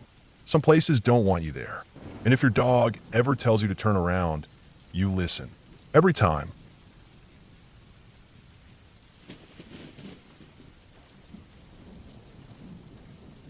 I used to think I could handle just about anything in the woods. Bugs, storms, getting a little turned around on a trail. It's all part of the experience. That's what I'd tell people whenever they asked why I kept going back to the Adirondacks year after year. It's where I felt most alive, where I could breathe without feeling like the walls were closing in. But the truth is, there was one trip that left me shaken in a way I hadn't expected, and I didn't really know how much it stuck with me until years later. This was back before I started working outdoors full time. I was still figuring out where I wanted to land, but I knew I loved the forest. That early spring, my boyfriend, now my ex, and I had planned yet another getaway to the Adirondacks. It had become kind of a pattern with us. Every vacation, we'd point to a new corner of the park on the map and go explore. Backpacks, boots, trail mix, a cheap motel, or a campsite, and we're good to go. That year we picked a loop trail that wrapped around a remote lake. It was one of those spots that doesn't make the glossy tourist brochures. You had to drive down some unmarked seasonal roads that were still rutted with snowmelt to even get there. No real cell service. The kind of trail that had a wooden sign at the entrance, but not much else. No ranger station. No trail register. Just a thin dirt path leading into the trees and a promise of solitude. We planned to do the whole loop in a day.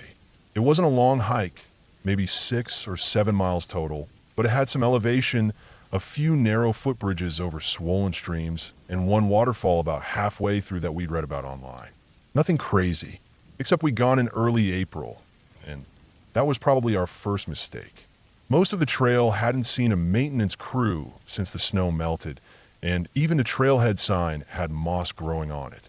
We passed it without stopping. The weather was typical for that time of year.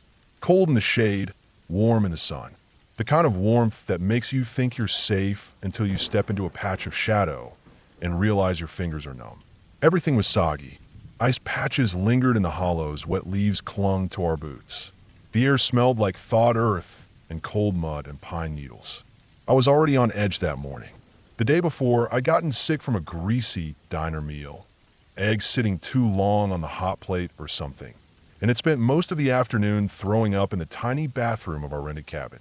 I was dehydrated and cranky and still felt like I had a brick sitting in my gut. But I didn't want to ruin the trip. We wanted to hike, and I thought the fresh air would help. So I laced up my boots, shouldered my pack, and followed him into the woods. The first few miles were fine. We saw a pair of deer bound through the trees up ahead. A porcupine waddled across a log and didn't even notice us. The trail was narrow, but easy to follow, though we had to scramble over a few downed trees and skirt around sections where the stream had spilled across the path. My legs were sore, but I kept going. I told myself the waterfall would be worth it. About halfway through, maybe a little more, we stopped for a break on a big flat rock near the base of a ridge. That's when I first noticed how quiet it had gotten. No birds, no wind, not even the buzz of early season bugs. Just us and the crunch of our snack bars and the distant sound of water tumbling down the slope ahead. Then came a sound. At first it was subtle, a low, distant thumping, soft enough that I thought I'd imagined it. Like a heartbeat deep underground. It wasn't the rhythmic drumming of a woodpecker. It felt heavier, closer, almost like something stomping on the earth. I looked around but didn't see anything. No movement in the underbrush. No shadows shifting between trees. The sound grew louder. More insistent. Thump, thump, thump, thump, thump. It felt wrong, like something was charging, but not making the kind of noise you'd expect. No cracking branches, no heavy breathing, just this deep, vibrating thump, like the forest floor was being pounded by something big and fast. Then came the growl. It started low and quiet, but it escalated so fast it felt like it reached inside my skull. It didn't sound like any animal I'd ever heard. Not a bear, not a coyote. It was mechanical almost, buzzing and growling at the same time, rising in pitch until it sounded like something was about to burst out of the trees and tear us apart. I didn't think. I just ran. I heard my ex yell behind me to wait, but I couldn't stop. My legs took over. I wasn't making decisions anymore.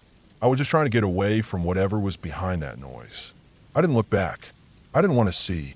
I couldn't breathe right, and the trail was slick with mud and half-frozen slush. But I kept going. My heart was pounding so hard I thought I might pass out. When I finally stopped, I was crouched behind a rock, hands on my knees, gasping for air. My stomach twisted, and for a second, I thought I might throw up again. My ex caught up, red-faced, and cursing under his breath. He didn't understand why I'd bolted. He hadn't heard the noise the way I had, or maybe he just hadn't let the fear take hold. But I couldn't go back. No way. Whatever made that noise was behind us, and I wasn't taking my chances walking into it again. We pulled out the map, trying to figure out our options. Problem was, the loop only had one real entrance and exit, the same trailhead we'd started from. If we wanted to complete the loop and get back to the car, we had to keep going. Backtracking wasn't something I was willing to do. That left bushwhacking. There was a straight line from where we were to a dirt service road on the far side of the loop if we cut across the marshy lowland between the lake and the ridge. It wasn't part of the trail, and the map showed it as wetland. No marked paths, no bridges. But it was either that or face the noise again. I made the call. He didn't like it, but he followed. The bog was worse than I'd expected. We left the trail and picked our way through a stand of scraggly tamaracks, their bare branches clawing at our jackets. The ground got soft fast.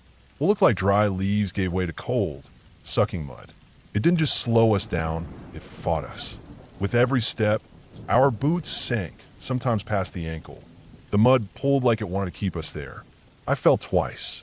Once I lost my footing and went down hard, my elbow hitting a submerged root. The second time, my left boot stuck and I stepped right out of it, plunging my sock into freezing black water. By the time we made it through to the other side, I was covered in mud, shaking, and trying not to cry. My fingers were raw from grabbing at tree trunks and pulling myself forward. I couldn't feel my toes. I remember staring at a deer print in the mud, half full of water, and thinking, even the wildlife avoids this place right now. When we finally saw the gravel of a service road, I nearly collapsed. It felt like salvation.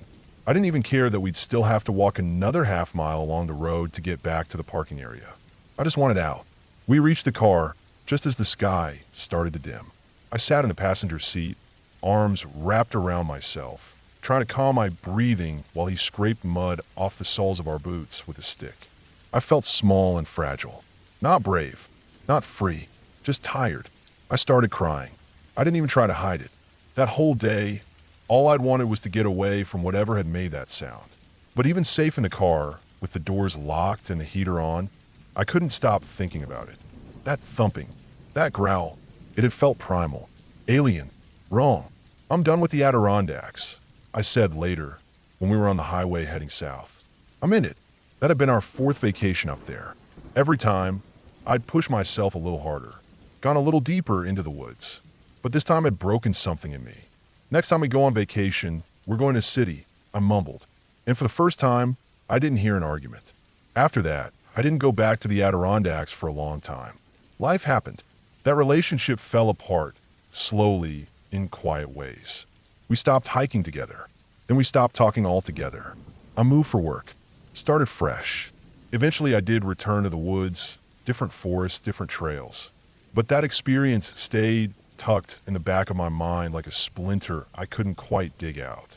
Years later, I was home alone, working on some writing late at night. I had one of those ambient nature sound playlists going in the background, Rain on leaves, distant owls, that sort of thing. I wasn't paying much attention until something familiar drifted out of the speakers. It was that growl, low and strange at first, then rising fast, almost electronic in its intensity. I froze. My whole body tensed. I felt the same chill crawl up my spine that I felt back on that trail. My breath hitched. My heart pounded. I paused the track and rewound. Listen again. It was unmistakable. I pulled up the track description, looking for any clues. And that's when I saw it. Rough grouse, mating display, wing drumming, and vocalization. I just sat there staring at the screen, not sure whether to laugh or cry. The sound that had chased me through the woods, that had haunted me for years, that had made me cry in a muddy car in the middle of nowhere. It wasn't some predator. It wasn't something stalking us through the trees. It was a horny bird. I played it again and again. I watched a few videos online. Rough grouse doing their strange little mating rituals, puffing out their chests.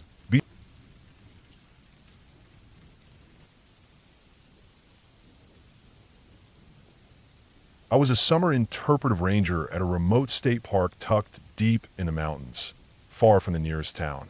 You had to drive nearly an hour from the main highway just to get to the park boundary. Then it was another slow 30-minute crawl along a winding dirt road to reach the ranger station. There were no paved roads once you enter the park. No streetlights, no convenience stores, no gas stations for miles. The power came from a generator that shut off after 10 p.m., and there were fewer than 15 employees total stationed there. Most of them were backcountry rangers, trail crews, or maintenance staff. I was there mostly to lead educational programs, staff the small visitor center, and make myself available for questions from the handful of visitors who made it out that far. It was isolated, beautiful, and quiet. I like that. I came out here for the silence, for the simplicity of it, to be alone with the trees and the wind and the birds. For the first few weeks, it felt like heaven. But there was one night, deep into July, when the heat stayed thick even after the sun was long gone, that I had an experience I won't forget. That evening, I'd finished up a junior ranger program just before sundown. It was one of the busier days we'd had all summer. 2 families with kids had come in, which was almost unheard of out there. They seemed to enjoy it. I'd had them gather pine cones and sketch insects in their booklets, then handed out badges and stickers and sent them on their way. Once they'd gone, I stayed in the visitor center a little longer than I normally would have, reorganizing field guides, sweeping up dirt tracked on boots, and jotting down some notes from the day. By the time I looked at my watch, it was almost 10 p.m. I knew the generator would be going off soon, which meant the lights, fan, and Wi-Fi would all be gone in minutes. I set the alarm, turned off the lights, and locked the front door. Just as I stepped outside, I realized it was unusually dark. No moon, no glow on the horizon, nothing. The sky was completely black except for the stars. Normally, even on moonless nights, I could count on a breeze or the occasional sound of bugs in the grass. But not that night. It was totally still. No wind through the trees, no clicking of insects, not even the distant croak of frogs from the pond behind the maintenance shed. The stillness pressed against me like something thick and heavy. It was the kind of silence that made your ears feel like they needed to pop. As soon as I stepped off the porch and reached for my hip, I remembered that I'd left my flashlight in my bunk that morning. I usually brought it with me everywhere after dark, clipped to my belt loop or stuffed in my vest pocket. That day I'd been in a rush and just forgot. I stood there for a moment with my hand on my hip, weighing my options. I could go back into the building, unset the alarm, grab one of the backup flashlights from the front desk, then reset everything. But the process was loud, an annoying beeping keypad, a chirping motion sensor, the mechanical groan of a lock, and I didn't want to deal with it. Especially not that late, and not for something I could work around. I'd walked the trail from the visitor center to the bunkhouses hundreds of times. It was less than half a mile. If I kept my head and stayed aware of my surroundings, I figured I'd be fine. Instead of taking the narrow trail through the woods, I decided I'd follow the gravel service road. It curved around the visitor center, past the maintenance yard, and eventually hooked back toward the housing units. It was longer than the trail by about 100 yards, but it had less tree cover, and I figured the starlight would at least give me something to work with. I started down the gravel road, moving slow, careful with each step. I didn't want to roll my ankle or stumble off into the brush. I kept my arms slightly out at my sides for balance. The blackness was almost complete. Every now and then I'd catch a faint glimmer, light catching on a shiny rock or the metallic outline of a signpost, but it wasn't enough to see by. After a minute or two, my eyes began to adjust just a little. Not enough to really see, but enough to keep myself centered on the gravel by sound and feel. When I stepped too far to the edge, I could hear the difference, my boots crunching through leaves and dry sticks instead of the softer, more consistent gravel. I corrected myself that way, veering back into the center of the road each time I drifted. The walk felt long. The usual landmarks I relied on, the bend in the road where the old down tree sat, the trail marker post, the turnoff to the firewood pile, were all invisible now. I tried to picture them as I passed. It was the only way to track progress, to avoid panicking at how slow it felt. Halfway in, I stopped walking and stood still for a minute. My ears were doing all the work now, and I wanted to let them catch everything. I could hear my own breath. I could hear my heartbeat, but still no insects, no frogs, no wind, just the occasional snap of something small far off. Could have been a bird shifting in its sleep or a pine cone dropping, but it made me stiffen up every time. Then I heard something closer, not loud but near, a dry, faint hiss like something scuttling fast across gravel. I froze. I've been around enough wildlife to know the difference between the steps of a rodent and the slither of a snake. This was the second kind, probably a rattlesnake, maybe a gopher snake. It moved low and fast, and the sound came from no more than 10 or 15 feet ahead of me. I didn't take a step. I didn't even shift my weight. I let the silence settle again, heart hammering, and waited to hear if it doubled back or stayed on its way. Nothing. Eventually, I stepped forward again, slower now, making a little more noise as I walked so anything living would hear me and get out of the way. Maybe another 10 yards ahead, I felt something brush against my leg.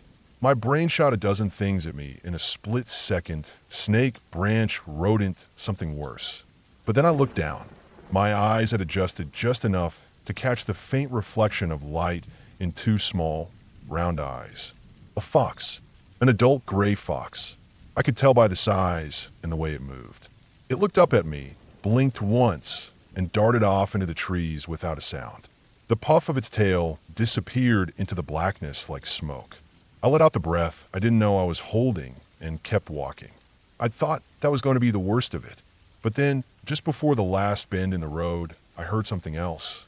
It wasn't an animal. Not like before. This was rhythmic, sharp, and coming from up ahead. At first I thought maybe it was someone walking toward me. But no one should have been out there. The rest of the staff had finished their shifts hours ago, and everyone was either in bed or inside their cabins. There were no campers booked that night, and even if there were, they wouldn't be near the employee road. We had strict rules about wandering after dark anyway, and everyone followed them. The penalty for breaking curfew was harsh: termination for staff, fines for guests. The sound didn't match a human stride either. It was too slow. A long pause between each step. Gravel shifted under weight, then nothing. Then another crunch. Then stillness again. It was too methodical, too careful. I stopped walking. The sound stopped too. I stood there dead still. Nothing. No breathing. No whisper of movement. Just the weight of the dark pressing in from every side. My skin felt cold and tight despite the heat in the air. I waited. 1 minute. 2. Then I took another step forward, and the sound returned. One crunch. Pause. Another. Like it was mirroring me. That's when I felt a crawl go up the back of my neck. It wasn't an animal. I was sure of that now. The rhythm was off. Deliberate. Like someone trying too hard to sound casual, to blend in. But was always just far enough that I couldn't quite place it. I didn't want to run. Running blind in the dark was a great way to break your leg, or worse. But I also couldn't stand there forever. So I moved. Not fast, but steady. Straight ahead. Eyes focused on the gravel at my feet, ears tuned for that sound behind me. It kept pace, never catching up, never falling behind. Just one step for mine, over and over again. I made the final turn and saw the faint outline of the bunkhouses against the stars. Relief flooded me, so hard I almost collapsed. I bolted the last few yards, stumbling up the stairs to my cabin, yanking the screen door open and slamming it shut behind me. I locked it. Then I turned off the porch light switch, even though it was useless with the generator off. I crouched below the window and waited. 5 minutes. 10. Nothing came down the road. No more footsteps. No more sound. I don't know what it was that followed me that night. A person? Maybe. A staff member messing around? Unlikely. I knew them all well. Nobody played games like that out here. It was too risky, too stupid. Could have been someone who wandered into the park and shouldn't have been there. But how would they find a staff road? Why follow me silently? I told the head ranger the next day. He listened, nodded, said he'd log it, then asked if I wanted to carry a radio after dark from now on. I said yes. Nothing like that happened again for the rest of the season. But I never forgot the sound, and I never walked that road again without a flashlight.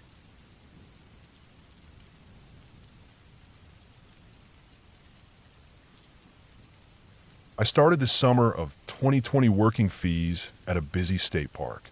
We just switched over to a brand new reservation system. First year, trying it. Nobody knew what to expect. I was told to be prepared for a learning curve, but nobody warned me about the storm that was coming. The world was still reeling from the first waves of the pandemic. People were stressed, scared, and angry. City folks were desperate to get out of their apartments. Parks were their only option, so they came. They came in waves, thousands of them, and they were mad. They were mad about having to make reservations, mad about not being able to camp without planning ahead, mad about capacity limits, mad about masks, mad about everything. And I was the one they saw first, the first roadblock between them and what they thought was their wilderness. My station was a simple booth at the park entrance. Just me inside, a window and a screen, not bulletproof, not even spit-proof, as I'd soon find out. I had a radio, but response times varied. Sometimes you were alone for a while, before help could arrive. I learned to keep the window half closed unless I had to speak to someone. Even then, I braced for impact every time. The first time someone spit at me, I was too shocked to react. It was a woman, maybe mid-40s, in a Subaru. She didn't have a reservation, and I explained the new system. She stared at me, her face twisted, then just leaned out her window and spat at me. Right onto the window. Big stringy mess. Then she peeled off, tires spinning in the gravel. No words, just spit and rage. That was the first time. After that, it happened again and again. Men, women, even one teenager. I started recognizing the signs. The clench of the jaw, the eye twitch, the way their voice changed just before it came. I got fast with the window, but sometimes they timed it just right. I'd have to go into the back room and scrub my arms or face off with sanitizer, heart racing, hands shaking. I stopped drinking coffee during my shift. I didn't want to need the bathroom more than once. I didn't want to leave the booth unlocked for even a second. One time, a man got out of his car and rushed the booth. I barely got the window closed before he reached me. He pounded on the glass with his fist and yelled, "You can't tell me what to do." His face was red, flecks of spit on the glass. I didn't say a word. I just stared ahead and waited for him to go. That summer taught me silence could be safer than any policy. The worst moment came on a Friday afternoon, mid-July. Hot, smoky air from nearby, fires drifted in. The line was backed up a quarter mile. I was working solo, as usual. I saw the truck before it even got to me. Big black Dodge, windows tinted, loud engine. My gut twisted before I even spoke to him. He rolled up slow, window down. I greeted him. He didn't answer. I explained the reservation policy, just like I always did. Then, without saying a word, he leaned across the cab, popped open the glove box, and let it hang open. There was a handgun inside, matte black, nestled in paperwork and old napkins. He pointed at it. "Do you see that?" He barked. "Do you know what that is?" I nodded. That's all I could do. My mouth wouldn't work. My whole body felt numb. Then he screamed, loud, like something from an animal. Not words, just a raw, high-pitched scream. And he slammed the glove box shut, floored the gas, and did a full 360 right in front of the booth before tearing off back down the road. Dust rose around me like a wall. That's when it hit. My first real panic attack. I didn't even know what was happening. My vision blurred. My hands went ice cold. My chest felt like it was caving in. I couldn't breathe right. I curled up in the little stool behind the counter and shook. Radioed for help, but couldn't get the words out right. I just kept saying, "I need help," over and over. Someone came eventually. My supervisor. She found me sitting in the back room, wrapped in a fleece jacket someone had left behind. I hadn't cried yet, but the tears came when I saw her face. She didn't say much, just walked me out, sat me in her truck, and drove me to the main office. That should have been the end of it. Take a break, get reassigned, something. But the season wasn't even halfway over. They were short-staffed. Nobody else wanted the booth. So I went back. Every day after that was worse than the one before. I never knew what the next car held. A nice family?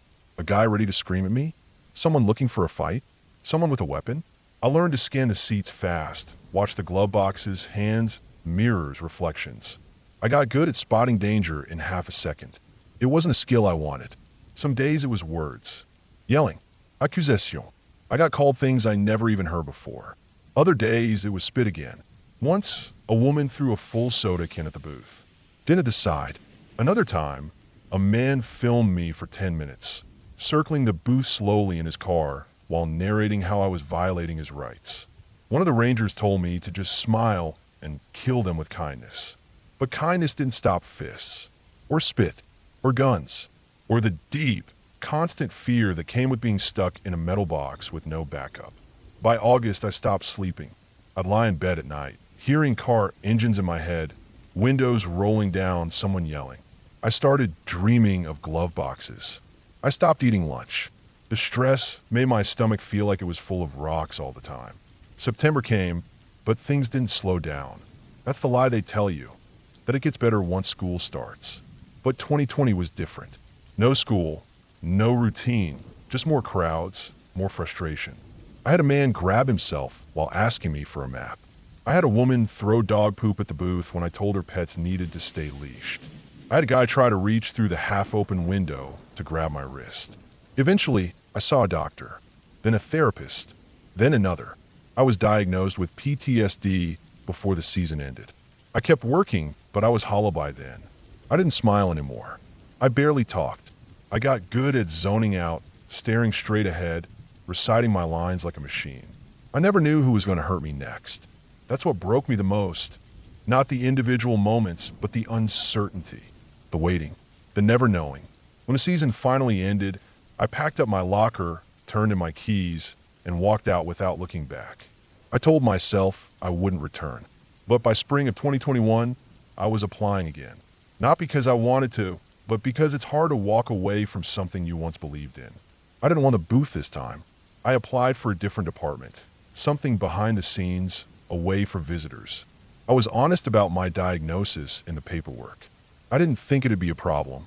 Then I heard the rumors that the park was considering denying my rehire because of the PTSD, that I was unstable, a liability, like I had caused the trauma, like I hadn't spent a summer absorbing the worst of the public so the rest of the park could function. What saved me was my supervisor. She went into that meeting and didn't hold back. She told them what they didn't want to hear, about how the fee staff were treated like shields, about how they were sent out with no protection, about how they were blamed for enforcing policies they didn't make. She fought for me. She reminded them what I'd been through, what I survived. She shamed them. From what I heard, there was silence when she finished. Nobody argued. They gave me the position. The 2021 season was different. I didn't have to face the booth again. I was behind a desk most days. I wrote reports, did data entry, helped update the trail signage. I still heard the voices sometimes. Still jumped when someone knocked too loud. Still had trouble sleeping. But I wasn't under attack anymore. I started to feel human again. Later that year, I ran into one of the Rangers for my booth days. He asked if I was back to normal. I didn't know how to answer. Because there's no going back. There's only forward. What happened that summer became part of me. The fear, the shaking hands, the lessons learned the hard way. But also the strength. The fact that I showed up, day after day, even when it was hell. That I didn't run. That I asked for help. That I kept going, even when I didn't want to. By the end of 2021, I had a routine again. I had coworkers who looked out for me. I had supervisors who checked in. I started hiking again on my own time. Slowly, quietly, I started reclaiming the parks I once feared. I still carry the trauma, but it doesn't carry me. Some days I sit in the back office, sipping tea, hearing the echo of voices through the walls. I hear staff in the booth being yelled at, and I get up, walk out, and check on them. I ask if they need a break. I bring them snacks. I stand nearby when it looks tense, because I remember what it felt like to be alone in that booth. And I won't let anyone else go through that without knowing someone's got their back. That's how we survive in this work. Not by pretending it doesn't hurt, but by standing up for each other, even when the system doesn't. That's what saved me. That, and one good supervisor who didn't let them erase me. Now, every time I pass the booth, I nod to it like an old scar. It's there. It's real. But it's behind me. And I'm still here.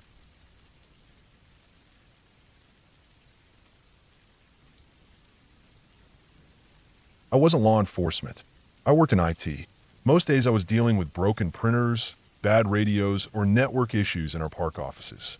But that day, I was visiting one of our maintenance shops, one of the older ones near the canal. They were short-staffed, and I wasn't in a hurry to leave. It was summer, hot, but not too bad. Maybe 85 degrees with a bit of cloud cover, just enough to cut the sun.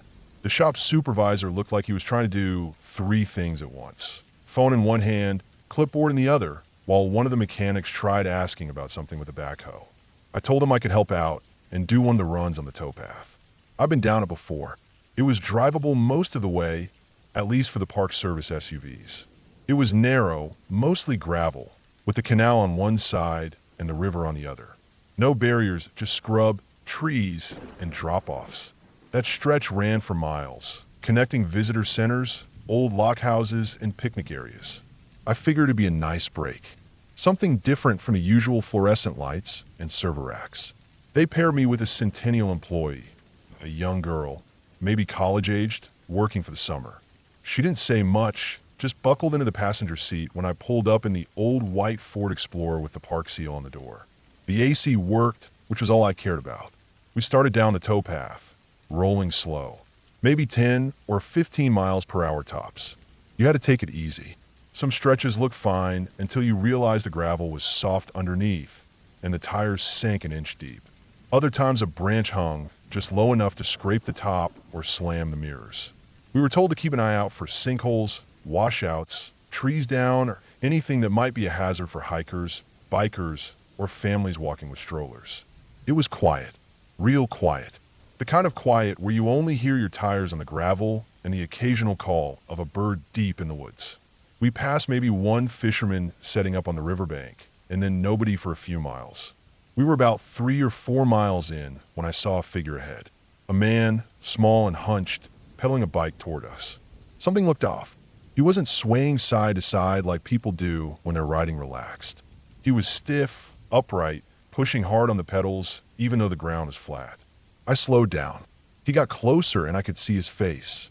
He was old, pale, gaunt almost. His eyes locked onto the truck and didn't leave it.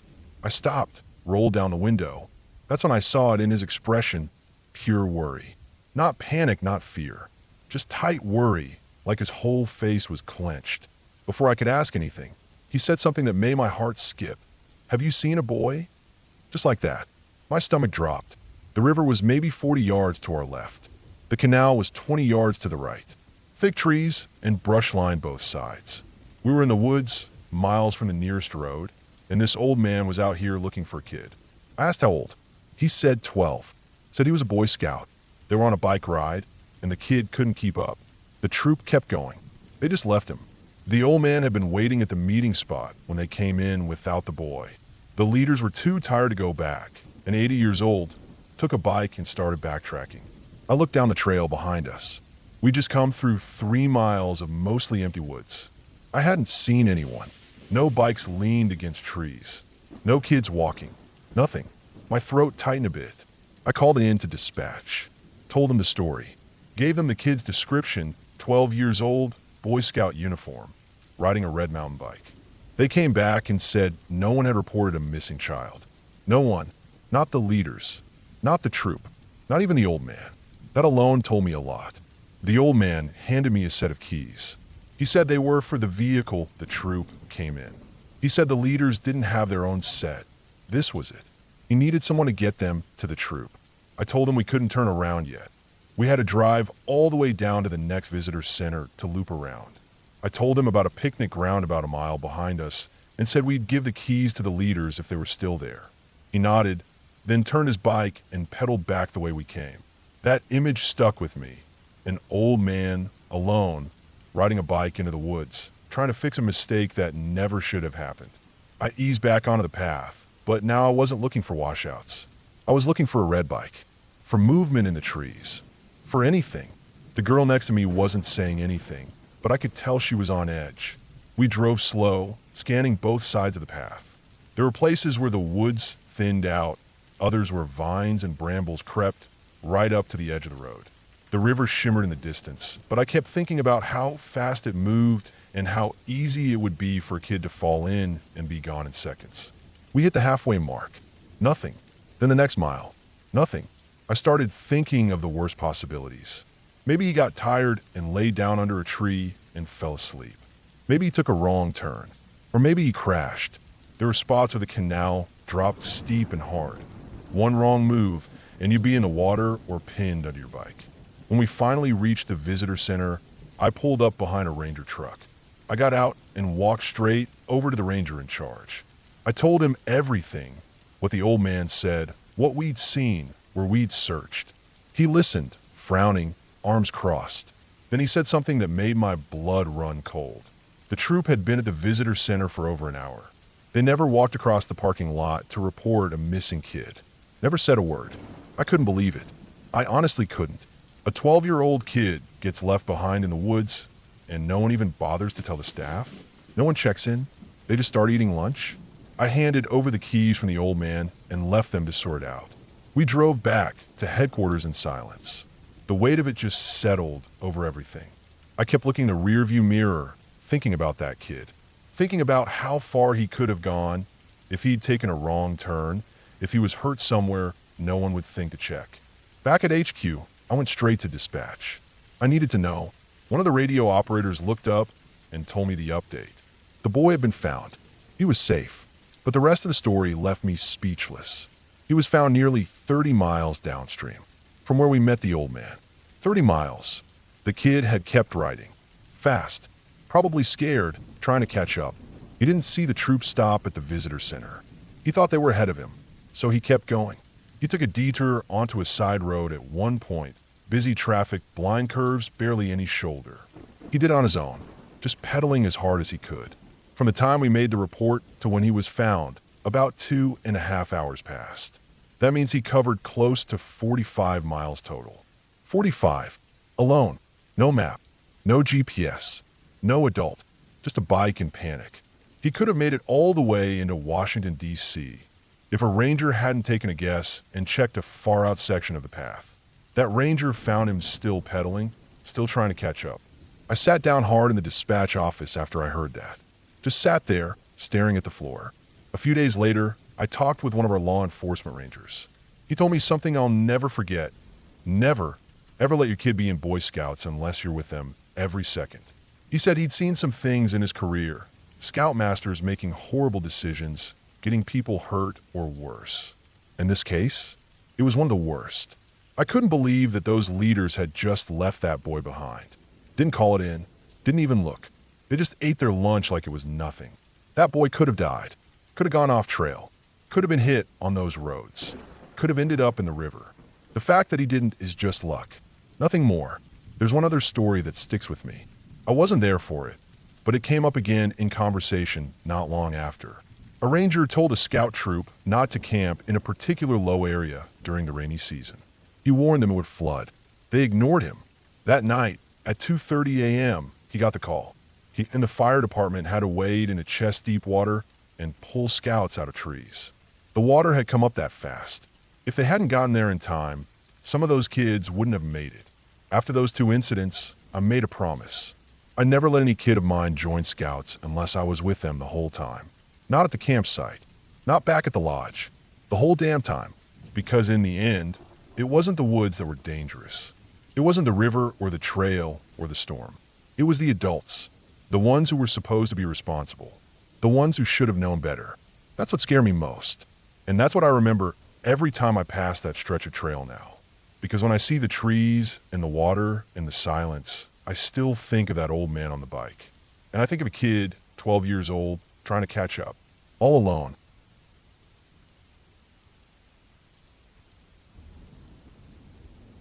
I started my summer job as a park ranger early one June morning. The park was a large, remote forest area with miles of hiking trails, dense woods, a few small lakes, and one narrow dirt road that twisted in and out of the trees. It was a place people came to get away from the city, to camp, fish, and hike. My job was to patrol the trails, check campsites, respond to any emergencies, and make sure visitors were safe and following the rules. That first week, I learned a lot about the park, the animals, the plants, the weather patterns, and most importantly, the layout. I memorized every mile of trail and every bend in the road. The forest was quiet, peaceful, and beautiful, but it was also big and wild, and sometimes it felt lonely out there. One afternoon, about 2 weeks into the job, I was assigned to check on a group of campers who had been reported missing by a worried family member. The campers were 3 friends who had planned a weekend trip to the park. They were last seen 2 days ago. The family said the friends never showed up back home, and their cell phones went straight to voicemail. The park rangers I talked to said it wasn't unusual for hikers to lose track of time or get delayed, but we still had to check. So I grabbed my gear, first aid kit, radio, flashlight, water, a map, and a GPS device, and headed out on the dirt road toward the campground where the friends were supposed to be. The road was dusty and narrow, flanked by tall pines and thick underbrush. I drove slowly, scanning the sides for any signs of the campers or their vehicles. The weather was warm but cloudy, and a light breeze moved the leaves around. I reached the campground, which was small and simple, with a few cleared spots for tents and a fire pit. There was no sign of the 3 campers. No tents, no cars, no trash, nothing. I called the other rangers on my radio and asked if anyone had seen them. The answer was no. I checked the fire pit and the picnic table. No recent footprints, no leftover food or trash. It was as if no one had been there for days. I decided to hike the trails around the campground, thinking maybe the friends had wandered off or decided to explore. I followed the narrow dirt trail that led deeper into the woods, walking carefully but quickly. The forest was quiet except for the occasional bird call and the crunch of my boots on dry leaves. After about an hour, I came to a fork in the trail. One path led toward a small lake the campers might have wanted to visit. The other headed uphill into thicker woods. I chose the path toward the lake first. The trail got rougher as I went on, roots and rocks making it tricky to walk. The trees grew closer together, their branches blocking much of the weak sunlight. The air smelled damp and earthy. I reached the lake, a small, still body of water surrounded by bushes and tall grass. I scanned the shoreline carefully. There was a worn-down spot where people might sit or fish, but no footprints, no discarded fishing gear, no sign of the campers. I called their names quietly, hoping someone might answer, but there was only silence. It was starting to get late, so I decided to head back to the campground and try the other trail. As I turned, I noticed something odd, a piece of fabric caught on a bush, dirty and torn. It looked like part of a shirt or jacket. I carefully pulled it loose and looked closer. The fabric was faded, but definitely from a modern hiking jacket. My heart beat faster. This could be from the missing campers. I put the fabric in my pack and took out my radio. I called the base to report what I found. They told me to keep searching, but be careful and not go too far alone. I continued on the second trail, the one going uphill. The slope was steep and the trees thicker. The sun was disappearing behind clouds, making the forest darker. I kept alert, listening for any sounds. About 30 minutes later, I saw something on the ground ahead. It was a backpack lying on its side. The zipper was open and a few things had spilled out: a water bottle, a trail map, some energy bars. I stopped and checked the backpack. It belonged to one of the missing campers. My stomach tightened. They had been here, but where had they gone? I called the base again and gave them the location. They told me to stay put and wait for backup, but I decided to keep moving. I felt like I was getting closer to something important. The trail led me higher up the hill. and soon I reached a clearing. From there, I could see more of the forest spread out below. The wind had picked up and the clouds were thickening. In the clearing, I noticed footprints, several pairs. They were fresh and led away from the trail into the denser forest. I followed the footprints, careful not to make noise. The ground was soft from recent rain, so the prints were easy to see. After about 10 minutes, I came to a small creek. The footprints stopped at the edge of the water and then started again on the other side, but they were faint, as if the person had stepped carefully.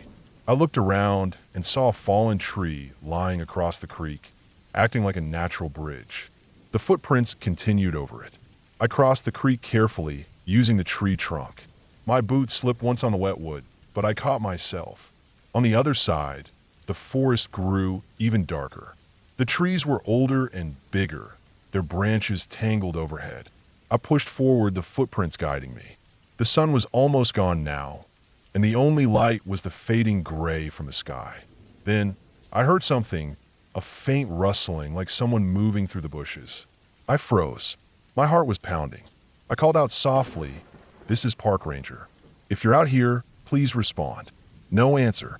I kept moving, following the sounds. Suddenly, I saw a movement up ahead, a flash of color, a bright jacket. I hurried forward and found one of the campers sitting on the ground, leaning against a tree. He looked tired, dirty, and scared. His arm was scraped and bleeding. I knelt beside him and checked his condition. He said he got separated from his friends 2 days ago while hiking. He tried to find his way back, but got lost.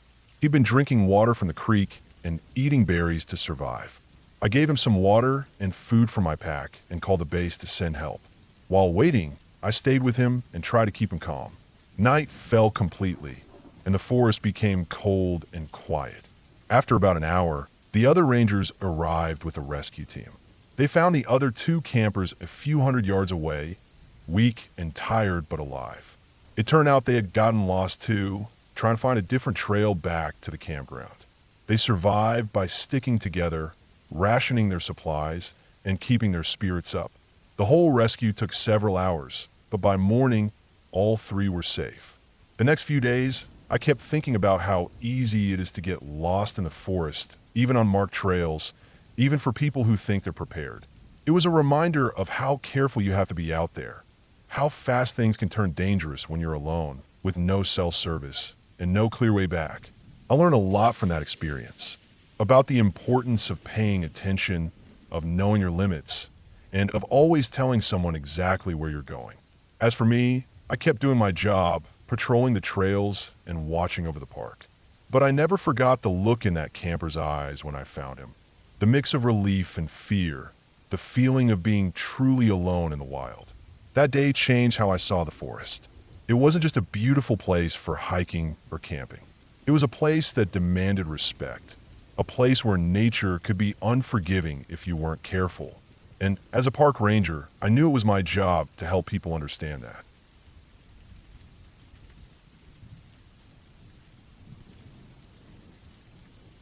It was late August when I was assigned to patrol a remote section of the park that most visitors didn't go near. The area was a stretch of dense forest tucked between 2 ridges, with a winding creek running through it. I've been a park ranger for nearly 5 years by then, mostly working in areas with steady visitors and well-marked trails. This section was different, rugged, wild, and mostly untouched. I was supposed to do a week-long patrol, mostly by myself, checking for any signs of illegal activity, looking for fallen trees blocking the trails, and making sure the environment stayed healthy. The first day was uneventful.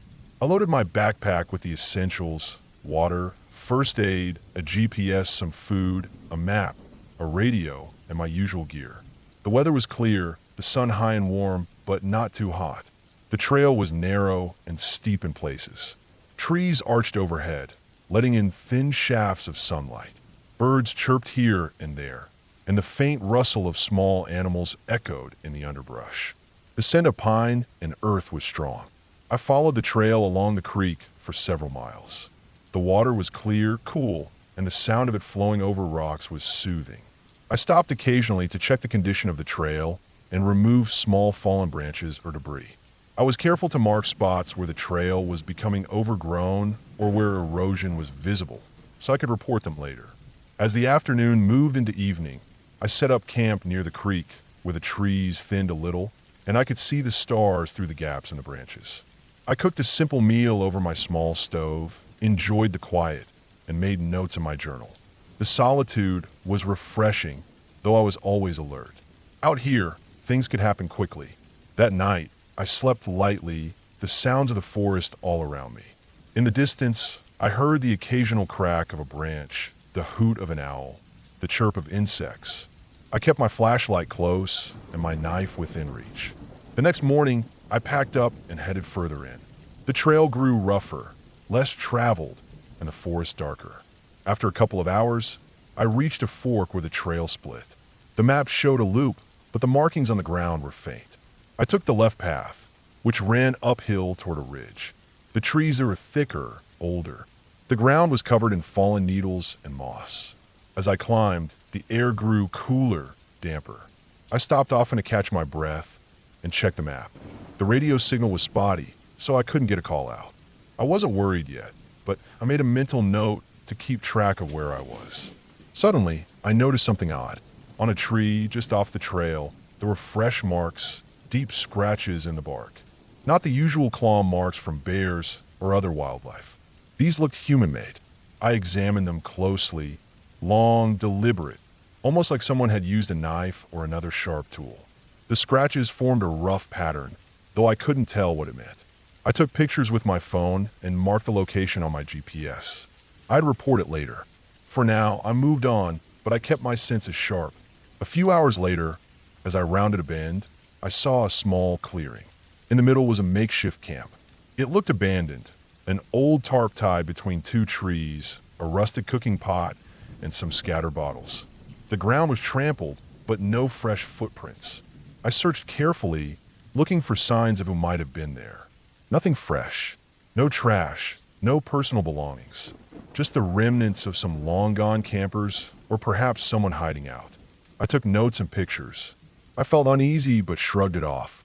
People came through here sometimes, illegal hunters, trespassers, or just lost hikers. I headed back down, planning to finish my patrol early the next day and report everything. That night, near the creek again, I was woken by a sound. At first, I thought it was just an animal, a raccoon or a deer. But then I heard it again, a low dragging noise, like something heavy being pulled through the brush. I sat up, quiet, listening. The sound came from the direction of the abandoned camp. My heart quickened.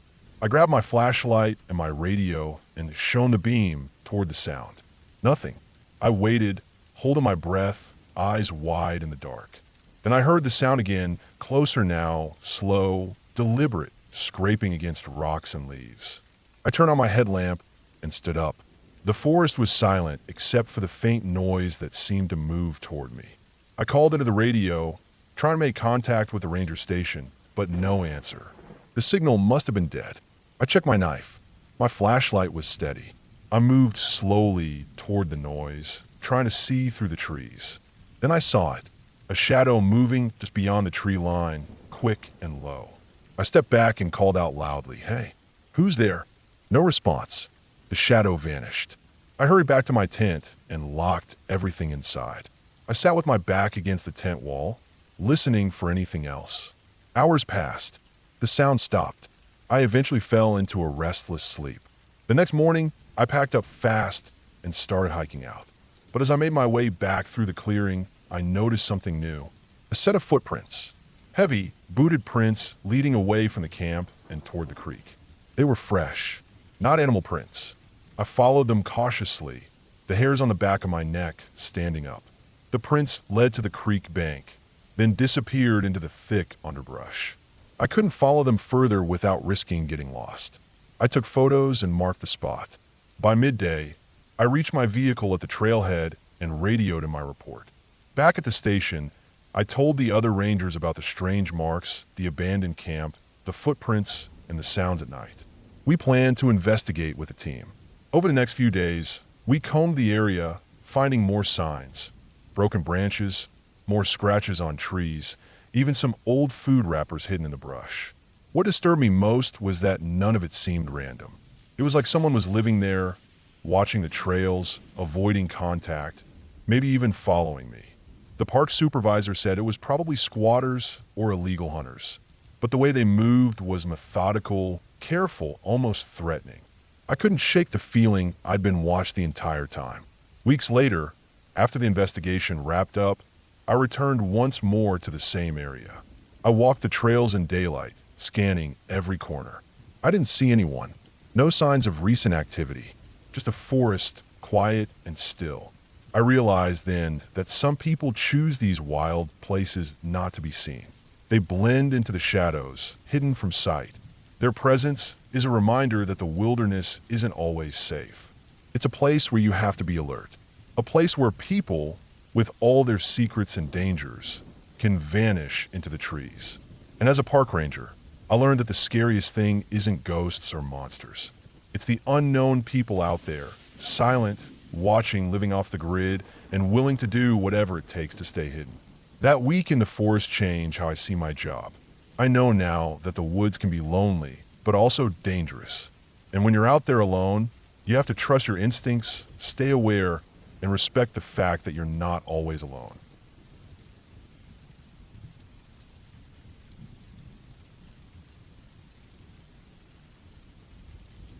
It was early October, just before the first frost, when the woods started to feel different.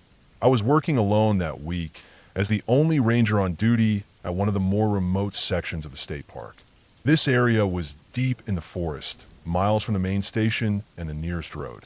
I liked it that way, quiet, far from the noise of city life, surrounded by old trees that had stood for hundreds of years. The kind of place where you could almost feel the history in the bark and soil. I had been patrolling these woods for a few years now, so I knew most of the trails, the animal habits, and the weather patterns. This part of the park was less visited, mostly by serious hikers or hunters during the season, but I hadn't seen much human activity lately. The mornings were cold, the air crisp, and the sunlight filtered thinly through the thick canopy. I like to start my day with a slow walk through the forest, checking trail markers, signs, and any spots where people might have left trash or caused damage. On that morning, I parked my truck at the ranger station near the main trailhead. I was carrying my usual gear, a backpack with water, a first aid kit, some snacks, a GPS unit, a two-way radio, and my field notebook. The radio signal here was weak, and I knew I might lose contact for stretches, but I always made sure to check in every hour. I set off on the main trail, following the narrow dirt path that wound between towering pines and maples. Leaves crunched underfoot, their yellows and reds starting to fade into brown. I noticed the faint smell of damp earth and decaying wood, a smell I always associated with the changing seasons. Birds were scarce this early, mostly quiet. The only sound was the occasional snap of a twig or the rustle of a squirrel moving through the underbrush. After a couple of miles, I came to a small clearing where a creek ran through. I stopped to check the water quality. It looked clean and clear, with a few small fish darting just beneath the surface. The banks were muddy but stable. I scribbled a few notes, took some photos, and then moved on. The trail grew narrower and less worn as I headed deeper into the forest. Around midday, I reached a junction where a less-used trail branched off. This path led to an old fire lookout tower, long since abandoned but still standing tall among the trees. I had never been up there before, but I'd heard stories about the place, how it was built during the 1930s, and had been used to watch for wildfires until the late 70s. The tower was a good vantage point for miles around, but it hadn't been maintained for decades. The Park Service had closed it off, warning hikers not to climb it due to safety risks. Curiosity got the better of me, so I decided to take a quick look around the base of the tower. The trail was overgrown in parts, and I had to step over fallen branches and through thick ferns. The silence felt heavier here, as if the forest was holding its breath. When I reached the tower, I saw the rusty metal stairs spiraling up to the small cabin at the top. The wood looked old and splintered, the paint peeled away. I circled the tower, looking for any signs of recent visitors or damage. There were no footprints besides mine, no litter, nothing to suggest anyone had been there lately. I snapped some pictures for the park records, then decided it was time to head back. The sun was starting to dip, casting long shadows through the trees. On my way back, I took a different route, following a narrow game trail I had seen on a map. It was marked as a hiking path, but was rarely used. The trail led uphill through thick brush and rocky outcrops. As I climbed, I felt the temperature drop even more. The wind picked up, making the branches sway and creak. That's when I noticed something odd. The forest grew unusually quiet. No birds, no rustling animals, nothing. Even the wind seemed to have stopped. The silence was unnatural and unsettling. I stopped, listening carefully. My heart rate quickened. I tried to tell myself it was just the time of day, maybe animals had hidden for the evening. But then I saw the tracks. They were fresh, deep in the soft mud near the trail. Big, wide footprints, too large to be a human, but definitely not animal either. The shape was strange, elongated with a wide heel and long toes, but no claws or pads like a bear or a big cat. I knelt down to study them. The prints were spaced far apart, as if whoever or whatever had made them was walking with long strides. My mind raced. This was not something I had ever seen in the park. I pulled out my GPS to mark the location and took close-up photos for the records. I was starting to feel uneasy now.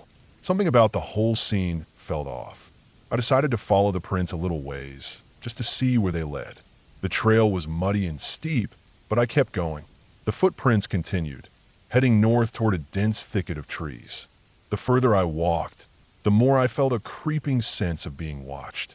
Every crack of a twig or distant rustle made me turn quickly. About half a mile in, I came across more signs. Broken branches at waist height, crushed undergrowth, and scuff marks on tree trunks.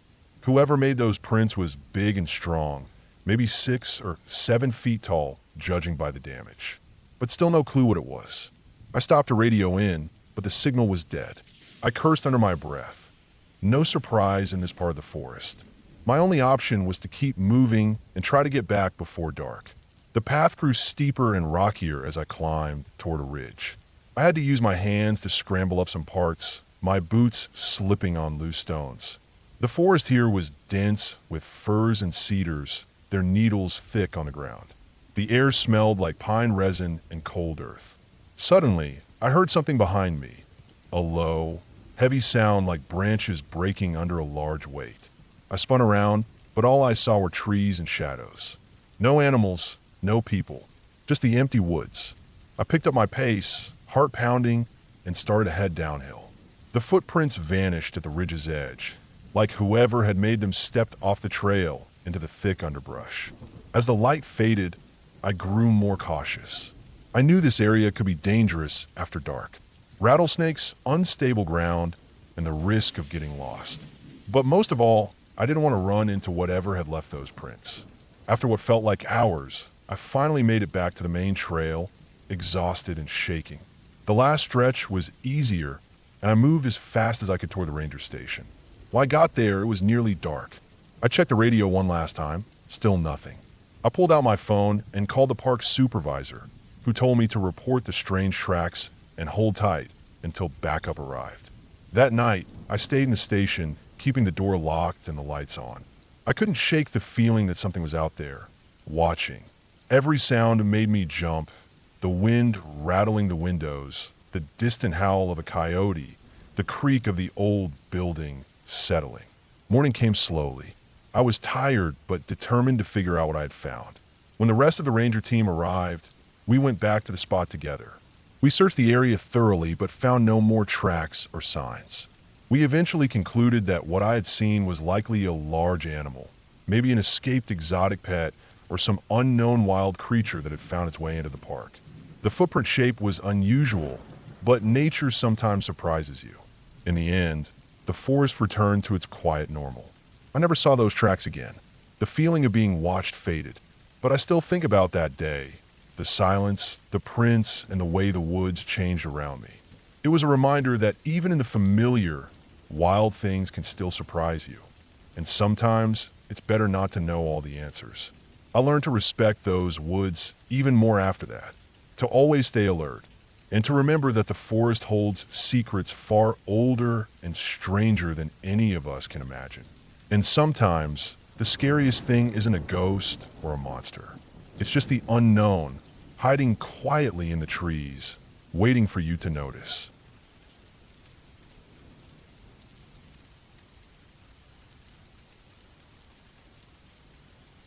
I started that summer as a park ranger at Cedar Ridge State Park, a thick, sprawling forest in the northern part of the state. It wasn't a huge park like the national ones, but it was remote enough. You could get lost in the trees, the kind of place where cell phone signals don't reach. I was in charge of patrolling a section of the park known for its dense woods, rocky streams, and a couple of abandoned logging trails that no one really used anymore. Most visitors stuck to the main roads and picnic areas, but I had to cover the backcountry zones, where things felt raw and untouched. My first few weeks were quiet. Routine check-ins with campers, trail maintenance, fixing signs, making sure no one started fires or left trash. The park had some old cabins used for ranger meetings, but they were pretty much off limits. People said the cabins had been abandoned for years because the park was trying to keep the backcountry wild. The only time I ever went near them was during one of my longer hikes, where I had to check on a few weather sensors deep in the woods. One evening in late July, things started to change. It was the end of a long, hot day. I had been out on the trail since early morning, walking almost 15 miles. The sun was dipping low behind the tall pines, casting long shadows that stretched across the forest floor. I was tired, but I still had a couple of miles to hike back to my truck at the trailhead. The woods were quiet. The usual sounds of birds and insects had slowed down, replaced by the soft rustle of the wind through dry leaves. About a mile from the cabins, I noticed something odd. The trail, usually clear, looked different. There was a fresh patch of broken branches and flattened grass right off the path, not far from the edge of Small Creek. At first, I thought maybe a deer had slipped through, but the pattern didn't fit animal tracks. The ground was disturbed, but it looked too deliberate, like someone had been there recently. I paused and scanned the area. Nothing else seemed out of place. No footprints, no trash, no sign of people camping. But the feeling was strange, like something wasn't right. I shrugged it off and kept walking, deciding to report it once I got back to the ranger station. The next morning, I got a call on my radio from the station. There was a report of a lost hiker in my section of the park. A man in his 30s had been hiking alone and hadn't checked in with his family. His last known location was near one of the old logging trails. I grabbed my gear and headed out immediately. The man's name was Matt. I had never met him, but from the description, he looked like someone who knew how to handle himself outdoors. The weather was clear, no rain forecast, so I figured it was just a matter of finding him and bringing him back safe. I started at the trailhead and followed the old logging road deeper into the forest. The trail was overgrown, with fallen trees and thorny bushes blocking parts of the path. It took me longer than expected just to reach the point where Matt was last seen. I called his name a few times, but got no response. Then I saw something on the ground. A small backpack, abandoned, lying in the dirt next to a broken branch. I opened it carefully. Inside were some snacks, a water bottle, a map, and a compass. The map was marked with a circle around a spot near the cabins. I decided to check there next. The cabins were surrounded by thick trees, making it hard to see from a distance. When I got closer, I noticed the doors were open, creaking in the slight breeze. No sign of Matt. The inside looked untouched, old furniture covered in dust and cobwebs. I scanned the area again and saw faint footprints leading away from the cabins toward a rocky hill. I followed them, moving carefully over slippery stones and thick underbrush. The forest felt heavier here, as if the trees themselves were closing in. My heartbeat picked up. The footprints suddenly stopped near the base of a large rock outcrop. I called out again. No answer. Then I heard it, a faint sound, almost like a moan or a gasp, coming from behind the rocks. I moved toward the noise slowly, trying not to make a sound. Behind the rocks was a narrow cave entrance, half hidden by vines. It was dark inside, but I could see movement. I called out, Matt. Are you in there? The noise stopped. Then a weak voice answered, help. I hurried inside, my flashlight cutting through the gloom. The cave was small and damp, the air thick with the smell of earth and mold. In the corner, I found him, sitting on the cold ground, bruised and dehydrated but alive. Matt explained he had slipped while hiking, twisting his ankle badly. He tried to make his way back, but couldn't walk far. He had crawled in the cave to wait for help. He hadn't brought a phone or any way to call out. I radioed the station for backup and carefully helped him out of the cave. The hike back was slow. His ankle was swollen and painful. The sun was setting again when we finally reached my truck. I took Matt to the ranger station, where medics were waiting. He was treated for dehydration and a few scrapes. I stayed with him until he was stable, then filed my report. That should have been the end of it. But over the next week, I kept thinking about that cave. Something about it didn't sit right. The way the footprints stopped at the entrance, the faint sounds. I went back during daylight to explore, hoping to find some clue about what had happened. Inside the cave, I found more than I expected. The ground was covered in scraps of torn clothing, some empty food wrappers, and a few pieces of broken camping gear. Someone had been staying there for a while, maybe weeks. There were crude markings on the rock walls, numbers, dates, and some symbols I couldn't understand. No one official had ever reported missing in that part of the park, but it looked like someone had been living there, trapped or hiding. I reported it to my supervisor, but they told me to leave it alone. The park was already short-staffed, and they didn't want to start a search that might turn up nothing. I couldn't stop thinking about it, though. Over the next few days, I noticed more strange signs on my patrols. Pieces of trash piled near the old cabins, fresh footprints near streams that were off-limits, broken tree branches arranged in odd patterns. It felt like someone was watching, moving through the woods without wanting to be found. One afternoon, I was checking a remote trail when I heard something that froze me in place. A low, guttural growl coming from behind a thicket of bushes. I knew it wasn't any animal I'd heard before. It sounded too deliberate, angry almost. I stood very still, heart pounding, and waited. After a few tense moments, a large dog, or maybe a wolf, appeared, but it looked different. It was thin, dirty, and limping badly on one leg. Its eyes were wild, terrified, and desperate. I tried to calm it with a soft voice, but it ran off before I could get close. The image stuck with me. A wild animal, hurt and scared, moving like it didn't belong. Days later, I found more signs that someone or something was living in the backcountry. Fresh footprints, makeshift campsites, old food containers scattered in places no one should be camping. Whoever had learned to survive in the forest without being seen, using old trails and caves to stay hidden. It hit me then. Maybe there was more than one person. Maybe it wasn't just Matt who had gotten lost or trapped. One night, I stayed late at the station, going through old reports and missing persons cases in the area. I found a few names, hikers and campers who disappeared over the past 10 years. None were ever found, but many had last been seen near the backcountry zones I patrolled. The thought chilled me. There might be people living off the grid in those woods, either by choice or by force. Lost, scared, or hiding from something worse than getting lost in the forest. From then on, I was extra cautious during patrols. I never went into the backcountry alone without telling someone where I was going. I carried extra supplies and made sure my radio was fully charged. I started leaving notes and markers near suspicious areas, hoping whoever was out there might find them. Months passed. I never saw anyone directly, but the signs kept appearing. Then, one late autumn morning, I found something new, a shallow grave hidden beneath a pile of leaves near the cave where Matt had been rescued. The grave was crude, no more than a hole in the ground, covered with branches and dirt. I called it in immediately. The police and park investigators came and found remains. It looked like an older case, maybe someone missing for a while. That discovery changed everything. The park launched a full investigation into the backcountry disappearances. I was involved in the search efforts, following leads and mapping out possible hideouts. Eventually, they found more campsites, and with some luck and persistence, they rescued a small group of people who had been living in the forest. Some homeless, some running from trouble, others lost or injured and unable to get out. It was a harsh reminder that the wilderness doesn't just hide animals and trees. It hides people too. People who get caught in it, sometimes by accident, sometimes by choice. And if you don't know where to look or how to listen, they disappear forever. Looking back, I'm glad we found those people before it was too late. But the park never felt quite the same after that summer.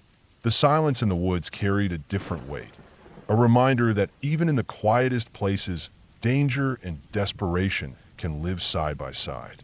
That's the reality of working as a park ranger out here. It's not about ghosts or monsters. It's about paying attention to the small signs, the broken branches, the missing footprints.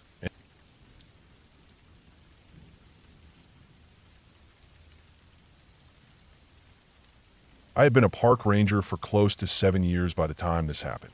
Not the kind of years spent just behind a desk, but real boots on the ground years. I knew the park inside and out, the trails, the streams, the wildlife, the weather, even the quiet spots where no one ever went.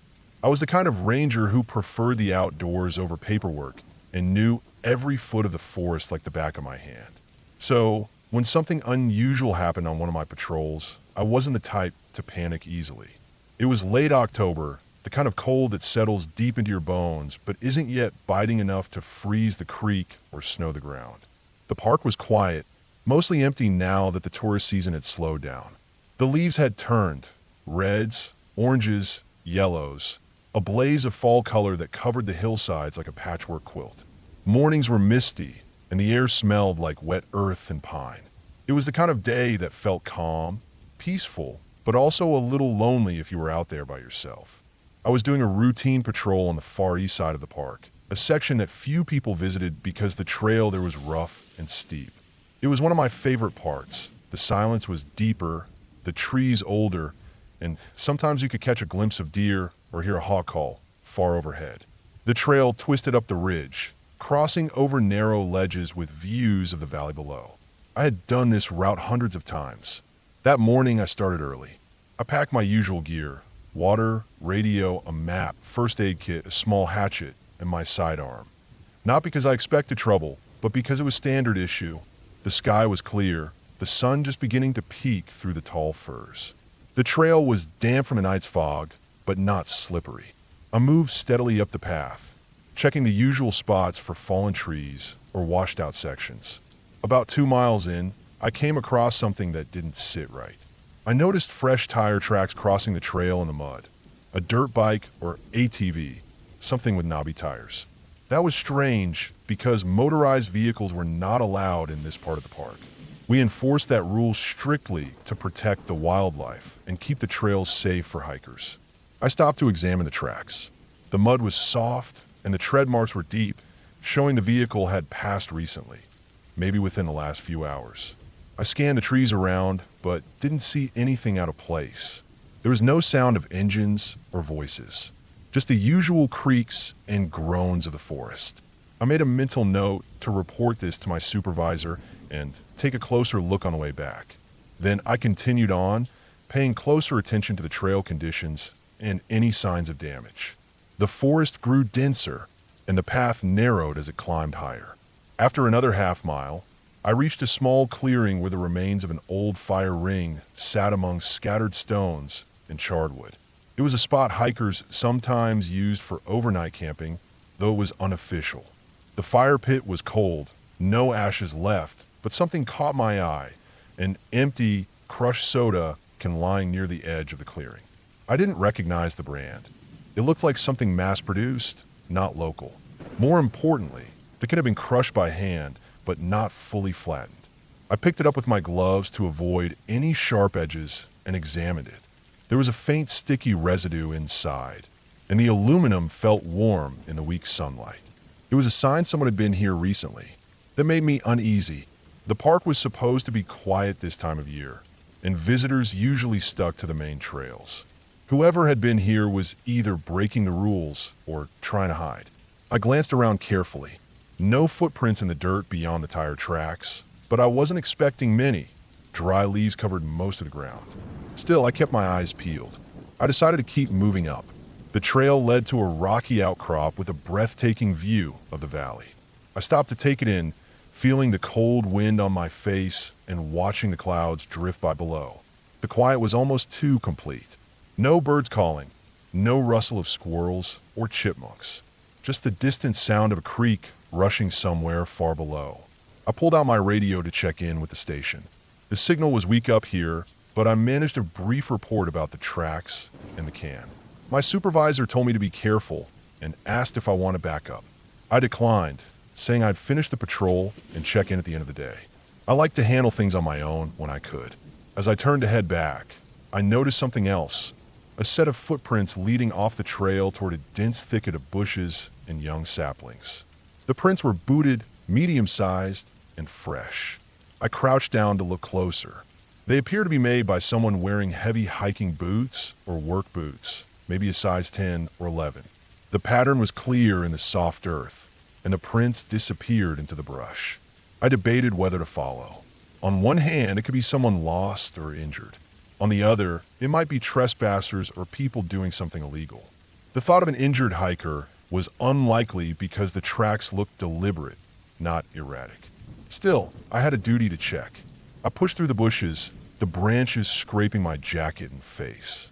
The undergrowth was thick, the ground uneven and covered with fallen leaves and broken twigs.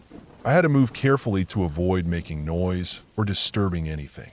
After about 100 feet, I came to a small hollow surrounded by trees. The footprints ended there. Inside the hollow, I saw a makeshift camp. There was a tarp tied between two trees, some empty food wrappers scattered around, a half-filled water bottle, and a small fire pit with cold ashes. Nearby, a backpack lay on its side, partially open.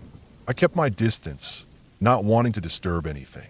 This wasn't the kind of campsite casual hikers would leave. The gear was heavy-duty, the kind hunters or people living off the grid might use.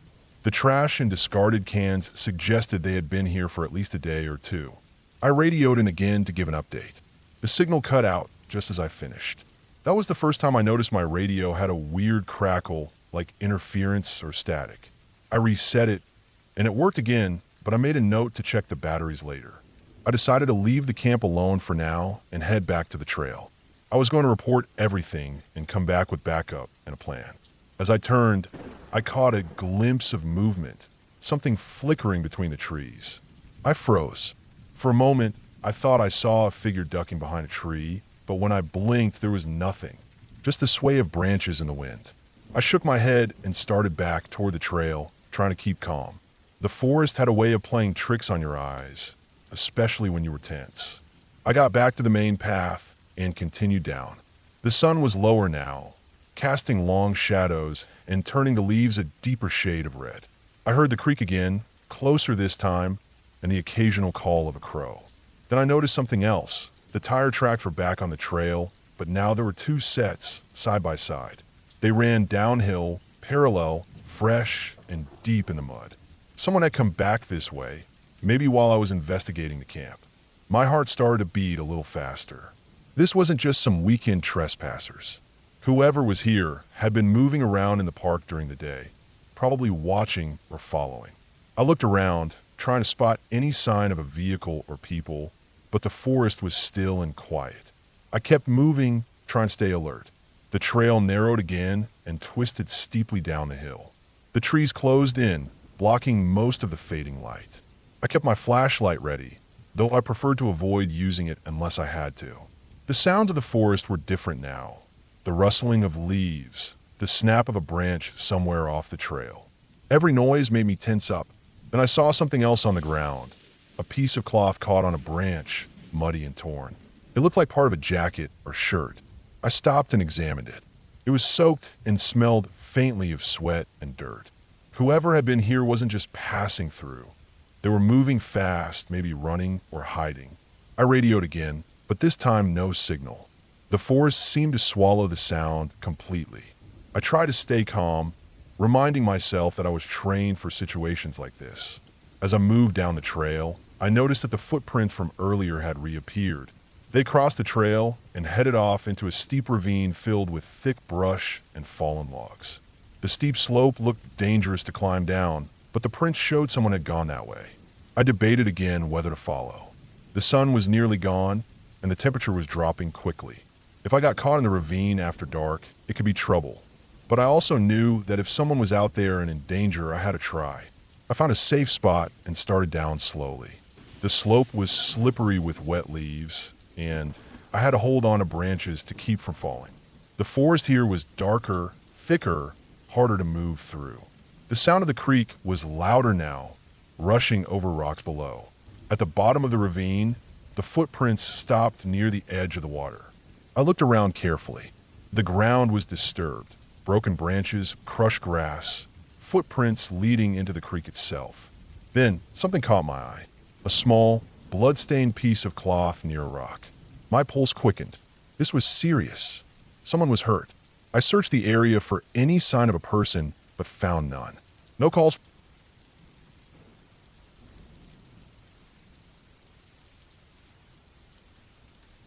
I was working the late shift at a fairly remote section of the National Forest. The part one was assigned to what was known as Pine Ridge, a stretch of dense pines and thick underbrush, with a few dirt roads and hiking trails that didn't get much use. Most visitors were day trippers, but on this particular day, I was tasked with patrolling the trails at dusk and checking on some reports about illegal campers. The afternoon had been uneventful. I drove my Ranger truck slowly along the gravel roads, scanning the woods for any signs of people breaking rules. Fire pits too close to trees, signs of trash dumping, off-trail ATV tracks. Nothing unusual showed up. Around 5:30 p.m., I parked near the trailhead of Lost Creek Trail, a rough path that winds through a thick stand of old pines and firs. I had a checklist of things to do. Check the campsite at the creek, make sure no one was staying overnight without a permit, pick up litter, and make sure the trail signs were intact. I grabbed my flashlight, radio, water, and a small first aid kit from the truck and headed into the forest. The sun was already low, casting long shadows between the tree trunks. The air smelled of pine needles and damp earth, a familiar, grounding scent that I always found calming. Lost Creek was about a 2-mile hike from the parking area to the main campsite. The trail was narrow and uneven, with roots and rocks sticking up from the ground. As I walked, I listened to the crunch of my boots on the dry leaves and the occasional snap of a twig somewhere off the path. I noticed something odd almost immediately. The forest, usually alive with bird calls and the rustle of squirrels, was unusually quiet. No birds sang, no insects buzzed, just the sound of my breathing and footsteps. The silence was thick, almost heavy. I pushed the feeling aside. Sometimes, nature just goes quiet for a bit. Maybe the animals sensed the coming night, or maybe the area was just less active today. After about 40 minutes, I reached the creek. The campsite was right next to a small clearing where someone had clearly camped recently. I could see the remains of a fire pit, some scattered cans, and a few flattened patches where tents had been pitched. The fire pit had fresh ash and some unburned wood. That meant someone had been here recently, maybe today. I didn't find any permits posted. Not a good sign. I started cleaning up, picking up trash, and making notes on my pad. As I worked, I kept my eyes peeled for any sign of the campers. No footprints on the trail, no sounds, no movement. Then I saw it, a set of footprints leading away from the creek into the deeper woods, off the trail. They looked fresh, the mud still soft and wet. The prints weren't large, probably from a single person. I frowned. Whoever had camped here had left without telling anyone. That wasn't unusual. Sometimes people just skipped out, but it was against the rules and could be dangerous. I radioed back to base, telling them about the illegal campsite and the footprints heading into the woods. The dispatcher said they'd send a response team in the morning, but warned me to be cautious if I decided to follow the tracks. Curious and a little concerned, I decided to track the footprints for a short distance. Maybe the camper was injured or lost. The woods here were dense, with thick underbrush and tall pines blocking much of the fading light. The air was cooler now, with a slight breeze stirring the needles overhead. I moved slowly, following the prints. The path wasn't clear. The person had gone off trail, so I had to push through branches and duck under low limbs. After about 15 minutes, the prints stopped abruptly near a fallen tree that had broken across a small ravine. I looked around. No signs of a struggle, no discarded items. Just the prints leading up to the tree and then vanishing. I checked my watch. It was nearly 7 p.m. now. The light was almost gone. I realized I'd been off trail for longer than I wanted. I decided to turn back, but the forest seemed different now. The shadows stretched longer, and the silence had deepened. The usual sounds of night, Crickets, frogs, owls were missing. It was as if the forest had stopped breathing. As I retraced my steps toward the trail, a low snapping noise came from somewhere to my right. My heart jumped. I stopped and shone my flashlight into the trees. The beam cut through the darkness but showed nothing but thick trunks and dark shapes. The noise came again, a branch breaking, something moving just out of sight. I tightened my grip on the flashlight and kept walking, trying to stay calm. Maybe it was just a deer or some other animal. But then I heard it, a faint, deliberate crunching sound, like someone walking slowly through the underbrush. I froze. The noise wasn't random or animal-like. It was footsteps. I called into my radio, whispering, "Base, I hear something nearby." No visual yet. Moving back to trail.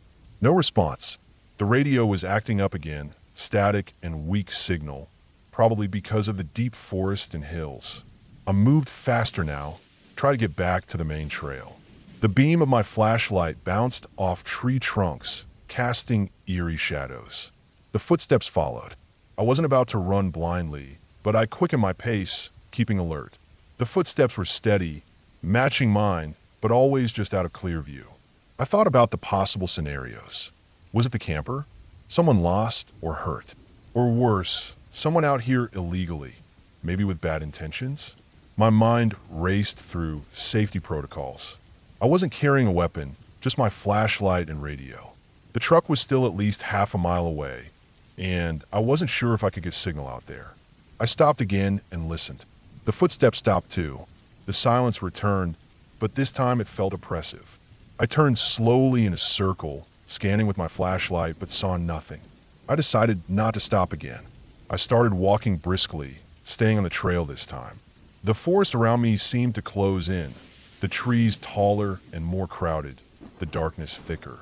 The trail curved sharply ahead, and I knew the truck was just beyond that bend.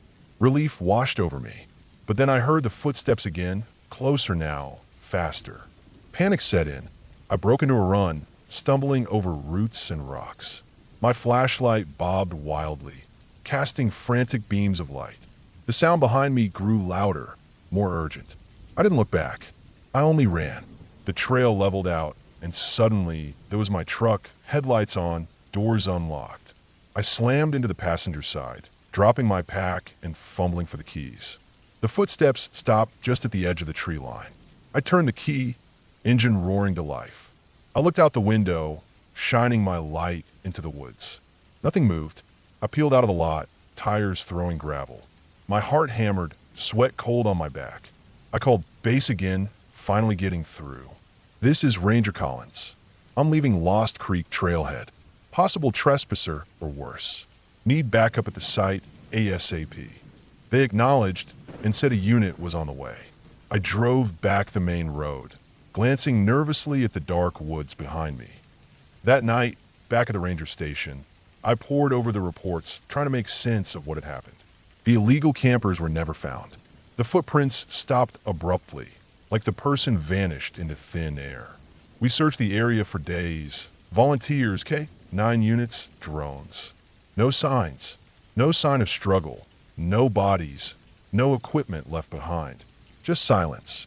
In the weeks after, I checked that section of the forest regularly. Sometimes late at night, I'd hear noises just out of sight, footsteps in the brush, rustling that stopped when I stopped, faint whispers of movement. I never saw anyone again. What troubled me most wasn't the missing person or the possible trespasser. It was the quiet, the way the forest seemed to close off, to swallow sound and light and life. In the end, I learned to trust my gut. That night on Pine Ridge reminded me that nature, while beautiful and peaceful, can also be unpredictable and dangerous.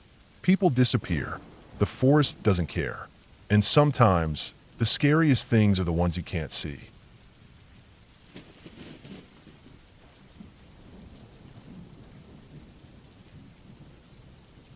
I had been a park ranger for almost 5 years by the time it happened.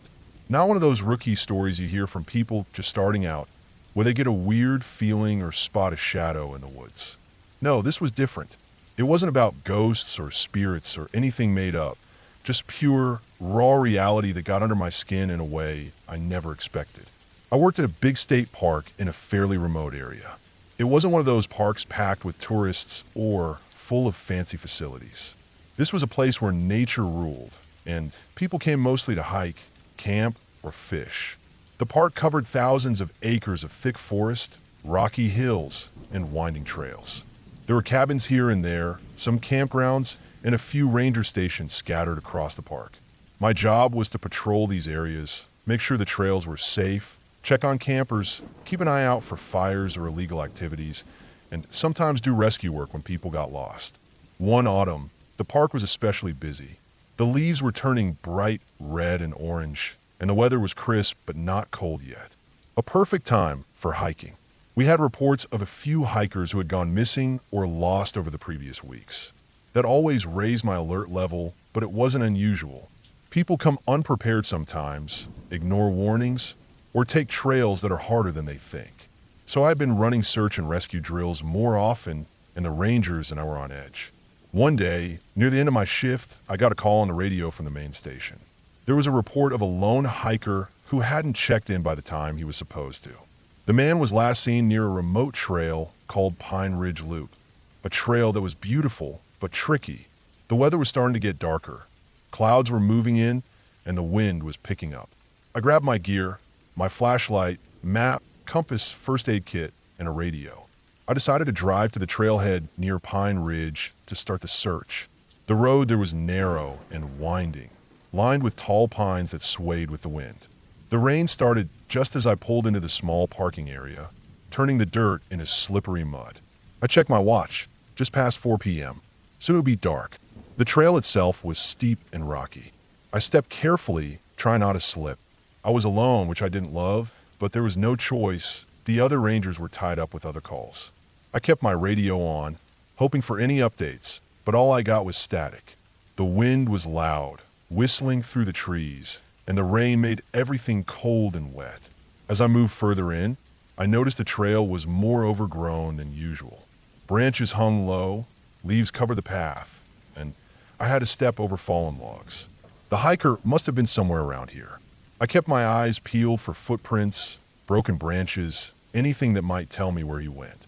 After about an hour of walking, I found something, a torn piece of nylon, probably from a backpack or jacket. It was stuck on a small bush beside the trail. I picked it up carefully. This was a good sign. I called into the radio again, giving my location and the find. No reply. I moved on, following the trail uphill. The forest grew denser, and the rain made it harder to see. The mud underfoot made every step heavy. I found a small stream crossing the trail and noticed some footprints in the wet dirt nearby. They looked like human prints, but I couldn't tell if they were fresh. Then, out of nowhere, I heard something. A rustle in the bushes, faint but close. My heart jumped. I stopped, listening. The rain muffled sounds, but there was definitely movement, branches snapping, leaves crunching. I pulled out my flashlight and shone it toward the noise. Nothing, just trees and shadows. I waited for a few minutes, trying to make sense of it, but the forest was silent again, except for the rain. I told myself it was just a deer or a squirrel. It had to be. I kept moving, but I was more alert now. Time passed slowly. The daylight faded until it was nearly dark under the thick canopy. I reached a clearing where I could see the sky through the trees. The clouds were heavy and low, the wind howling. I pulled out my map and tried to get my bearings. This was close to where the hiker was last seen. That's when I noticed something else, faint, barely visible tracks going off the main trail and into the woods. They weren't fresh, but they were definitely there. I followed them cautiously, moving off trail into the thick forest. The woods around me grew darker, the trees taller and older. The ground was uneven and littered with broken branches. I had to move slowly to avoid twisting an ankle. My flashlight beam cut through the darkness, but I could only see a few feet ahead. I kept following the tracks, hoping they would lead me to the hiker. After about 15 minutes, I saw something lying on the ground ahead. My heart pounded. It was a backpack, wet and covered in mud. I approached carefully and checked inside. There was a water bottle, some snacks, a map, and a small first aid kit. Nothing out of the ordinary, but the backpack was clearly dropped in a hurry. I called into the radio again, telling them what I found, but still no response. Suddenly, I heard that noise again, rustling, this time closer, almost right behind me. I swung my flashlight around fast, but again, nothing but trees. The hairs on the back of my neck stood up. I started to feel uneasy, like I was being watched. I reminded myself that the woods were full of animals and that I was trained for this. Still, the feeling didn't go away. I moved on, following the trail deeper. I kept calling out the hiker's name softly, hoping to get a reply, but there was only silence. The rain had stopped, but the wind was stronger now, making the trees creak and groan. Then, as I rounded a bend, I saw footprints. Fresh footprints. Large boots. They looked too big for the missing hiker. Someone else had been here. I followed the prints cautiously. They led to a small clearing near the edge of a steep slope. The view opened up, and I could see the valley below, mist curling over the trees. That's when I saw it. A fire pit, cold and empty, but recently used. Scattered around it were a few items. A torn shirt, some empty cans, and a half-burned piece of paper. I looked closer at the paper. It was a map with some trails marked in red, and there were notes scribbled on it. I picked up the paper and read it by flashlight. It looked like someone had been planning something, marking trails and old roads, maybe even escape routes. A chill ran down my spine. I looked around carefully. The forest was quiet except for the wind. The footprints led away from the clearing into the thicker woods. I followed them again, now more cautious than ever. I kept walking until I heard a distant shout. Not a yell, but a rough, low call. It wasn't human speech, more like a signal. I froze and listened.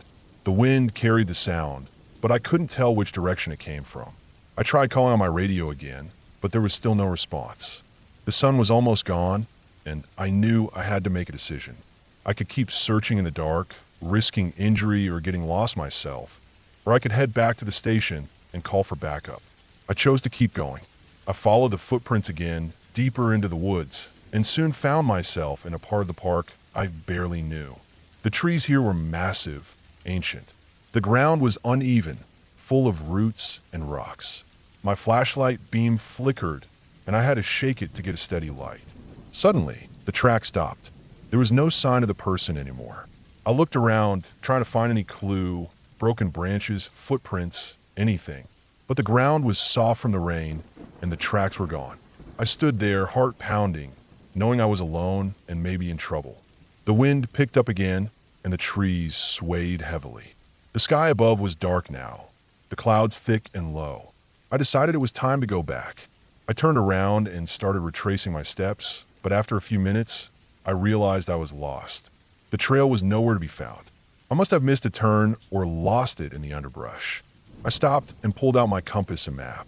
The compass needle spun wildly, probably interference from the rocks or nearby metal. I tried to orient myself by the stars, but the sky was hidden behind clouds. Panic began to rise in my chest.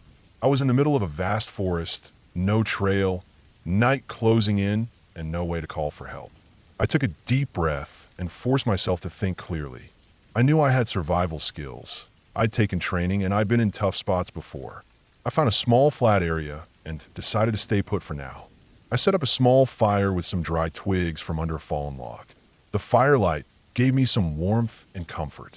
I ate a few energy bars from my pack and drank water. As I sat there, I heard something else. A distant sound, like a vehicle engine. My heart jumped. I grabbed my radio and tried to send a signal again. Finally, a crackling voice answered. "Ranger, do you copy? We've been trying to reach you. What's your status?" I replied with my location as best as I could, describing the landmarks around me. They told me a rescue team was on its way. The relief I felt was overwhelming. I wasn't alone anymore. I stayed by the fire, listening to the forest sounds, keeping my senses sharp. After about an hour, I heard footsteps. The search team found me, guided by my radio signal and the fire. I was cold, tired, and muddy, but safe. Back at the station, after I was cleaned up and fed, I thought about what had happened.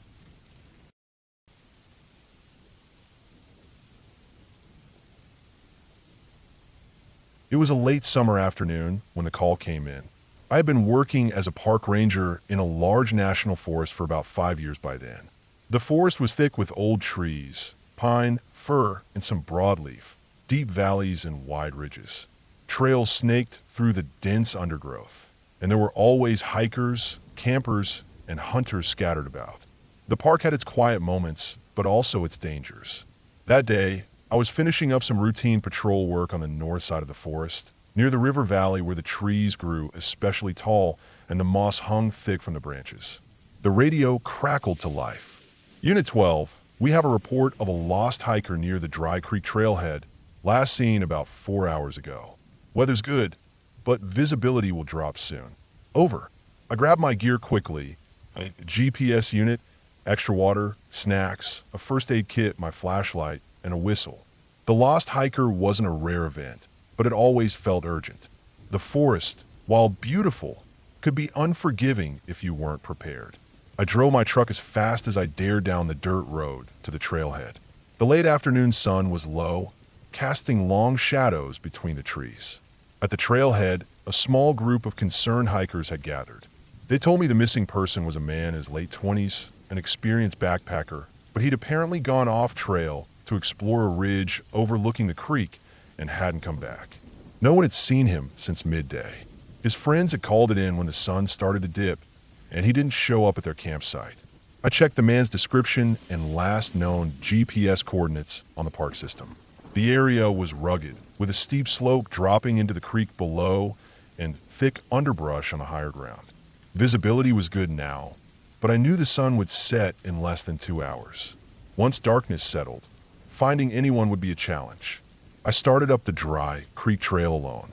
The path was narrow and rocky. The forest floor was littered with pine needles and broken twigs. The smell of damp earth heavy in the air. Birds were quiet now. The usual daytime chatter had mostly faded. A few squirrels rustled in the bushes, but otherwise, there was just the sound of my boots on the dirt and the faint crunch of dry leaves. I had a basic plan. Follow the trail to the last known GPS point, then search the area nearby, checking ridges and hollows where someone could have slipped or gotten stuck. I took careful notes of landmarks and kept an eye on my GPS. The terrain grew steeper and less traveled the further I went. At one point, I had to scramble over a fallen log to keep moving. The forest felt heavier here, older and wilder. The trees grew taller and thicker, blocking more sunlight. Moss covered the rocks, and the air was cooler, damp with the moisture from the creek below. I could hear water rushing somewhere down in the valley. As I reached the ridge, I stopped to scan the area. The land dropped sharply on one side, the creek visible far below, a thin silver thread cutting through the green. The other side sloped gently up into thicker trees. I called out, my voice echoing faintly. This is the park ranger. If you hear me, shout back. No answer. Ibaita momen listening. Just the wind moving the leaves, nothing else. I pulled out my flashlight and switched it on, despite the light still holding out. It was a habit, always be ready. I started moving carefully, watching my footing on the steep ground. It was easy to slip here, and if the hiker had gone off trail, he might have gotten hurt. After about half an hour, I found something that made me pause. A piece of bright orange fabric caught on a low branch. It was torn, snagged, and frayed, likely from the missing man's jacket or backpack. I looked around carefully, scanning the undergrowth. Nearby, I spotted a small, flattened area in the grass, like someone had tried to rest or shelter there. There was also a bit of crushed foliage leading down the slope. I followed the trail of disturbed brush carefully. The slope was steep and slippery with loose soil. I moved slowly, using my hands to steady myself on rocks and roots. At the bottom, the brush thickened and the terrain leveled out into a narrow flat space near the creek's edge. The water was cold and clear, bubbling over smooth stones. There were footprints in the mud here, bare footprints. So I had definitely been here recently. I called out again, but still no answer. The footprints led along the creek bank for a bit, then disappeared into a tangle of fallen trees and thick brush. I considered going after them, but knew I had to be cautious. The forest here was dense and easy to get turned around in. I took out my radio and reported what I found to the park headquarters. Found some evidence near the creek bottom, following footprints, but terrain is rough. Request backup and a search dog team, if possible. Over. They acknowledged and told me help was on the way, but it could take at least an hour. I didn't have time to wait. I pressed on, moving carefully along the creek, watching for signs of the man or anything out of place. As the sun dipped lower, shadows lengthened and the forest darkened. I knew I couldn't let myself get caught out after dark without a solid plan. The temperature was dropping too. Then, as I rounded a bend along the creek, I saw something that stopped me cold. A backpack, half submerged in the water, caught on a rock. It was soaked and torn, straps loose and tangled. I pulled it out and checked it carefully. Inside, there were some personal items, an empty water bottle, a crumpled map, a flashlight with dead batteries. No sign of the man. I checked the area around the creek carefully. There were some scuff marks on the muddy bank, like someone had tried to pull themselves out of the water. It looked fresh. I knew the creek could be dangerous. The rocks were slippery and the current stronger than it seemed from above. A fall here could easily injure someone badly. I started to worry.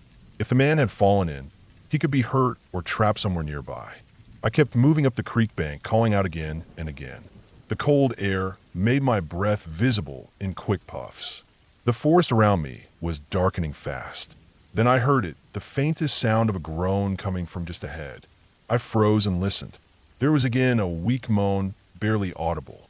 I moved toward the sound slowly, shining my flashlight into the thick bushes. There, lying on the ground, was the man. He was pale and breathing shallowly. His clothes were torn and dirty, one leg bent awkwardly beneath him. He looked cold and weak. I knelt beside him and checked his pulse. It was fast but steady. He was conscious but clearly in pain. I asked him if he was okay, but he could only manage a faint shake of his head. He had apparently slipped on the rocks by the creek and badly twisted his ankle. He tried to make his way back, but collapsed here, unable to move. I reached into my pack and pulled out the first aid kit. I carefully stabilized his ankle with a makeshift splint using some sticks and bandages. I gave him some water and wrapped him in my emergency blanket to keep him warm. I used my radio to call in his location and condition. The rescue team was about 30 minutes out. We waited together as best we could, the man resting against a tree, the forest closing in around us. When the rescue team arrived, they brought a stretcher and a team of medics. They carefully lifted him onto the stretcher, checking his vitals and preparing to carry him back to the trailhead. The walk back was slow and careful. The steep terrain made every step tricky, but the medics were skilled and the man was stable. As we reached the truck, the man thanked me quietly. He told me later he had underestimated the difficulty of the terrain and had tried to take a shortcut back, which ended with him slipping down the slope. The sun had fully set by the time we got back to the ranger station. The forest outside was dark and quiet. The only sounds the distant calls of night birds and the rustle of leaves in the wind. That night, I sat by the window of the station, looking out into the dark forest. I thought about how easy it was to get lost or hurt out there, even for someone experienced. How the forest didn't care about your plans or your skill level. It just was. And I felt a quiet sense of purpose, knowing that even in the vast, wild woods, someone was watching, ready to help when things went wrong. Because in a place like this, that could be the difference between life and death.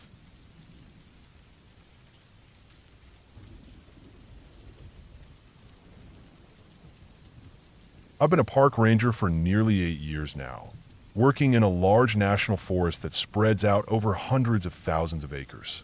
Most days are quiet, routine patrols, helping visitors, fixing trails, checking on wildlife, and keeping an eye out for any signs of trouble like wildfires or poachers. But there was one night, years ago, that I still remember clearly. That night showed me how wild nature can be, how vulnerable we are out there, and how the forest itself can feel like a different world when the sun goes down. It wasn't a typical night. I had volunteered for a late shift to cover for a colleague who was sick. The shift started in the late afternoon, just before dusk, and stretched into the early hours of the next morning. I drove my old Ranger truck deep into the forest to a remote part of the park where few people ever went. The area was known for its thick woods, rocky terrain, and a few small streams that wound through the trees like veins. I had mapped out a patrol route that took me through winding dirt roads and hiking trails that often saw little foot traffic. This was one of those places where the forest feels completely alive and yet utterly silent.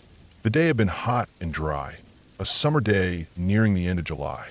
The sun hung low when I left the ranger station, and the sky was a soft pink fading into a darkening blue. The air was still, except for the occasional chirp of a bird or rustle of leaves as a breeze moved through. I made my rounds slowly, stopping at a small clearing by a creek where I checked the water level and signs of animals. The tracks of deer were fresh, and there were a few prints I didn't recognize, probably a coyote or maybe a bobcat. Nothing unusual. I noted it down and moved on. As I drove further in, the forest grew thicker. The trees, mostly tall pines and firs, stood close together, their branches forming a dense canopy overhead. The road narrowed and became more rugged. I switched on my headlights and drove carefully, knowing that a wrong move could send the truck sliding off the edge or get stuck in the soft earth. Somewhere near the middle of my route, I stopped at a small ranger outpost, a basic wooden shed with a radio and some supplies. I checked my radio to call on my position and let the station know I was okay. The signal was weak, but I managed to get a short message through. After that, I decided to hike a bit along one of the less traveled trails. I grabbed my flashlight and my pack and locked up the truck. The forest at night was a completely different place. The sound shifted from the busy daytime chorus to something quieter, more eerie. Crickets chirped in the bushes, small animals scurried through the leaves, and an occasional owl hooted somewhere far away. My footsteps on the soft earth were muffled by the thick carpet of pine needles and moss. I followed the trail that ran along the side of a steep ridge. The ground here dropped away sharply on one side, opening up to a view of the valley below. The valley was a dark shadow under the night sky, dotted with tiny flickers of light from distant cabins and farms. The moon was just a thin crescent, barely bright enough to light my way. I relied mostly on my flashlight, which cast a narrow beam ahead, illuminating patches of ferns and tree roots. As I walked, I thought about how easy it was to get lost in a place like this if you weren't careful. The forest was a maze of similar trees and rocks, and at night, the shadows played tricks on your eyes. You could easily lose your sense of direction. I trusted my map and my compass, but even then, I kept my wits about me. At one point, I stopped to check a small stream that crossed the trail. The water was clear and cold, and I filled a bottle from it. The sound of the running water was calming, but also made me pause to listen. I tried to catch any unusual noises, anything out of the ordinary. For a moment, all I heard was the gentle babble of the stream and the distant call of an owl. Then I heard it, a faint rustling from the bushes across the trail. It was soft, like something brushing through the leaves. I stopped moving and held my breath. My flashlight beam swept slowly over the undergrowth. Nothing moved. I waited for a minute, then started walking again, a little faster this time. The forest seemed to close in around me, the trees crowding tighter as if to keep me in. I reached a small clearing where the trail ended near an old fire lookout tower. The tower was abandoned, left to rot after the park modernized its fire detection systems. The wooden steps were rotted and the metal frame was rusted. I didn't climb it, just stood at the base and looked around. The wind picked up suddenly, sending a chill down my spine despite the warm day. The leaves rustled loudly now, louder than before, and I felt uneasy. I decided to head back to the truck. The trail was longer than I remembered, and I was starting to feel the weight of the night pressing down. My flashlight was getting dimmer. The batteries were running low. I kept my hand on the pack, where I carried a spare set. As I walked, I tried to stay focused, counting my steps between trees, watching landmarks. Suddenly, I heard it again. Not the quiet rustle from before, but a louder, sharper noise. It sounded like heavy footsteps, but uneven and slow, coming from somewhere off the trail to my left. I froze. The woods fell silent except for those footsteps. They didn't sound like any animal I knew. Larger, heavier, but slow and careful. Something was moving toward me through the trees, just out of sight. I picked up my pace, walking briskly but quietly, trying not to make a sound. My heart was pounding, and I fought the urge to look behind me. The footsteps stopped suddenly. Nothing moved. Then a low sound came through the trees, a deep, grunting noise that made my skin crawl. I reached a fork in the trail where I had turned off earlier. I could see my truck's headlights shining faintly through the branches about half a mile down the road. Relief washed over me. I made a run for it, not looking back, running on uneven ground with roots and rocks catching my feet. The footsteps started again, faster this time, closer. My breath came in ragged gasps. I could hear the crunch of leaves behind me. I pushed harder, my legs burning, sweat streaming down my face. The truck was close now, just around the bend. I reached the truck, yanked open the door, and threw myself inside. My hands shook as I fumbled with the keys. The engine roared to life, and I slammed the truck into reverse.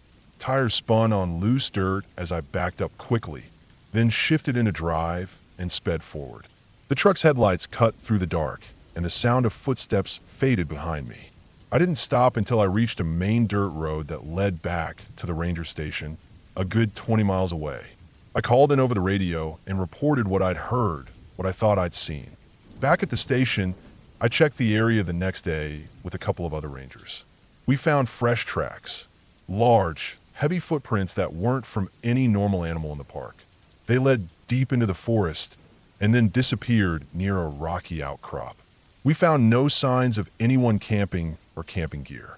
I never figured out what was following me that night. Maybe a hunter or someone trespassing. Maybe an injured bear or a big cat, though the sounds didn't match. It was the kind of thing you don't talk about much because it sounds unbelievable and people expect you to blame it on your imagination. But I know what I heard. I know how it felt to be alone out there in the dark with something big and unknown moving just beyond the light of my flashlight, watching me. It reminded me that no matter how much we study nature, how much we think we understand, there are always parts of the wild that remain wild, dangerous, unpredictable, and utterly alone. Since that night, I've been more careful on my patrols, never venturing far from my truck after dark without backup. I carry extra batteries, a GPS, and always check in regularly. The forest is home, but it is not safe at night, not always. And sometimes, the scariest thing isn't a ghost or a monster from a story, but something real and silent, waiting in the shadows, reminding you how small and alone you really are.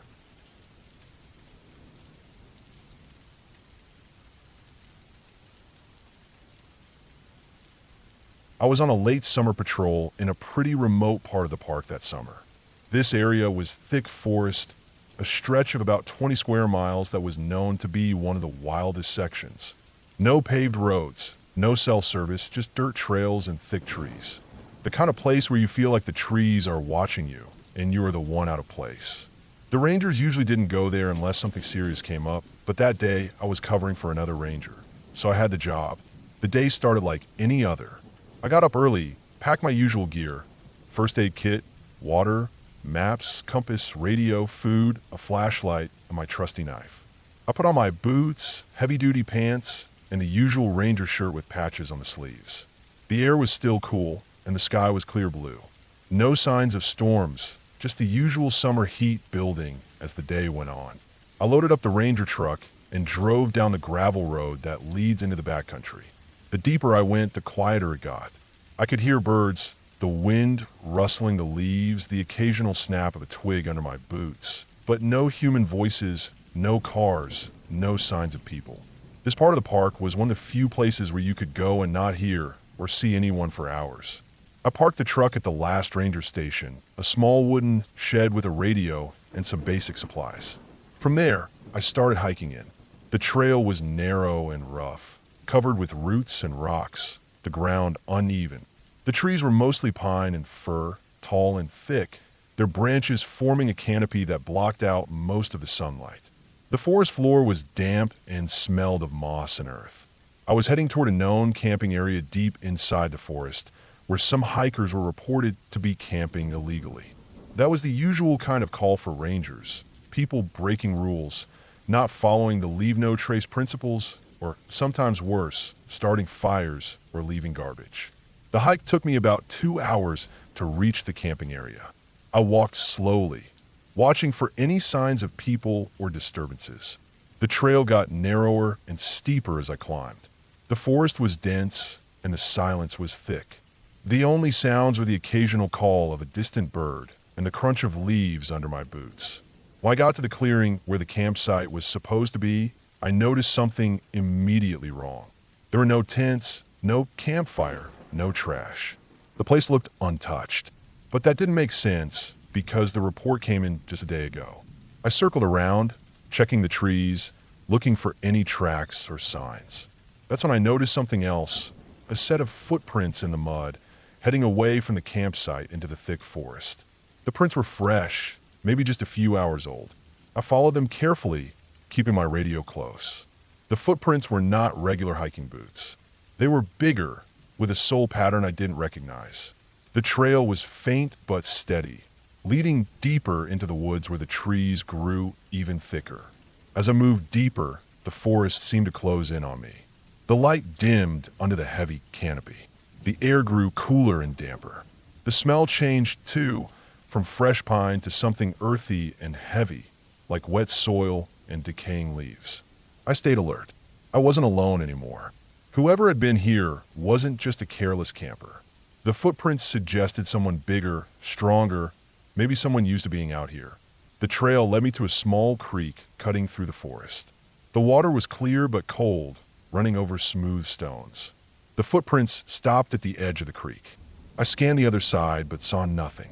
The trees were dense, and the thick brush made it hard to see far. I paused for a moment, listening. The forest was silent except for the water and my own breathing. No animals, no birds. That silence felt heavy, like the forest was holding its breath. Then I noticed something else. A pile of sticks and leaves arranged in a rough circle near the creek. It looked like a makeshift shelter or a place where someone had been resting. The leaves were fresh, not dried out.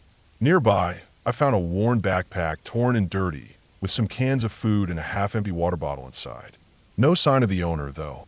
No footprints leading away from that spot. I radioed back to the station. I gave them my location and situation. They told me to be careful and that backup was on the way, but it would take a while. I was alone out here. I sat down near the shelter and tried to think. Whoever had been here had left in a hurry. The way the backpack was left, the lack of tracks leading away, it seemed like something had spooked them or forced them to run. I checked my watch. It was getting late afternoon. The sun was already low in the sky, and shadows stretched long between the trees. I decided I needed to find a way back before dark. That's when I heard it, a soft noise like a twig snapping, coming from deeper in the woods. Not close, but close enough to make me freeze. I stood up slowly, looking toward the sound. The trees swayed gently in the wind, but no movement. I called out quietly, but no reply. I started walking toward the noise, careful not to make much sound. The forest felt alive in a way it hadn't before. Every bird, every rustle seemed charged. As I moved forward, the noises stopped. I found myself in a small clearing surrounded by tall firs. The light was fading fast, and the temperature dropped suddenly. That's when I saw it. A large, rough figure moving just beyond the tree line. It was hard to make out exactly what it was, but it wasn't a person in the normal sense. It was hunched over, moving quickly but quietly, and it disappeared before I could get a good look. My heart raced. I knew I wasn't imagining things. This was no animal I knew. Bears and mountain lions were common here, but they didn't move like that, and they didn't run away like a person who didn't want to be seen. I took a deep breath and decided to follow at a distance, careful not to lose sight. The figure led me deeper into the forest, off the trail, and into thick brush. My boots caught on roots and rocks. My legs ached, but I pushed on. After a few minutes, I saw something else. A small clearing with signs of a rough camp. Broken branches, a fire pit cold but recently used, some scraps of clothing caught on a bush. It was clear someone had been living here, or at least hiding. I called for backup again and started marking the area with flagging tape so I could find my way back. The sun was almost gone now. I had less than an hour before nightfall. Suddenly, I heard a low growl behind me. I spun around but saw nothing, just a dark forest. My heart pounded in my chest as I slowly backed away toward the trail. Every sound felt amplified. The rustle of leaves, the creak of branches, the distant call of a bird settling for the night. By the time I got back to the trail, my radio crackled with a response. Backup was 5 miles away, still on the road. I had to get out on my own. I moved fast, following the trail, but the forest felt different now. Heavier, like it was pressing in on me. The shadows stretched and moved in the fading light. Suddenly, I heard footsteps behind me, heavy and fast. I stopped and waited. The footsteps stopped too. I started walking again, faster this time. The footsteps came back, matching my pace. I didn't look back. After what felt like forever, I finally broke out of the trees onto a small gravel road. My truck was parked at the edge, and the headlights of the approaching backup vehicles were visible in the distance. I didn't feel relief until I was inside the truck, the doors locked and the engine running. The backup team arrived minutes later. We searched the area together, but we found no signs of the figure or the person who had left the backpack. The forest was silent again, but the feeling stayed with me. In the days that followed, we searched the whole area, but found nothing. No tracks, no camps, no signs of anyone living there. The strange footprints and makeshift camp had vanished. The forest had swallowed it all. What I learned that day was this: the woods can hold secrets, real ones, not stories or myths, but things that don't want to be found. People who hide there, things that move in the shadows. I never saw that figure again, but sometimes when I'm out on patrol, especially in the quiet, thick parts of the forest, I think about it. About how something or someone was out there that day, watching, moving, and disappearing without a trace. The park is wild and beautiful, but it's also unpredictable. You never really know what's out there, just beyond the trees. And sometimes, that's the scariest thing of all.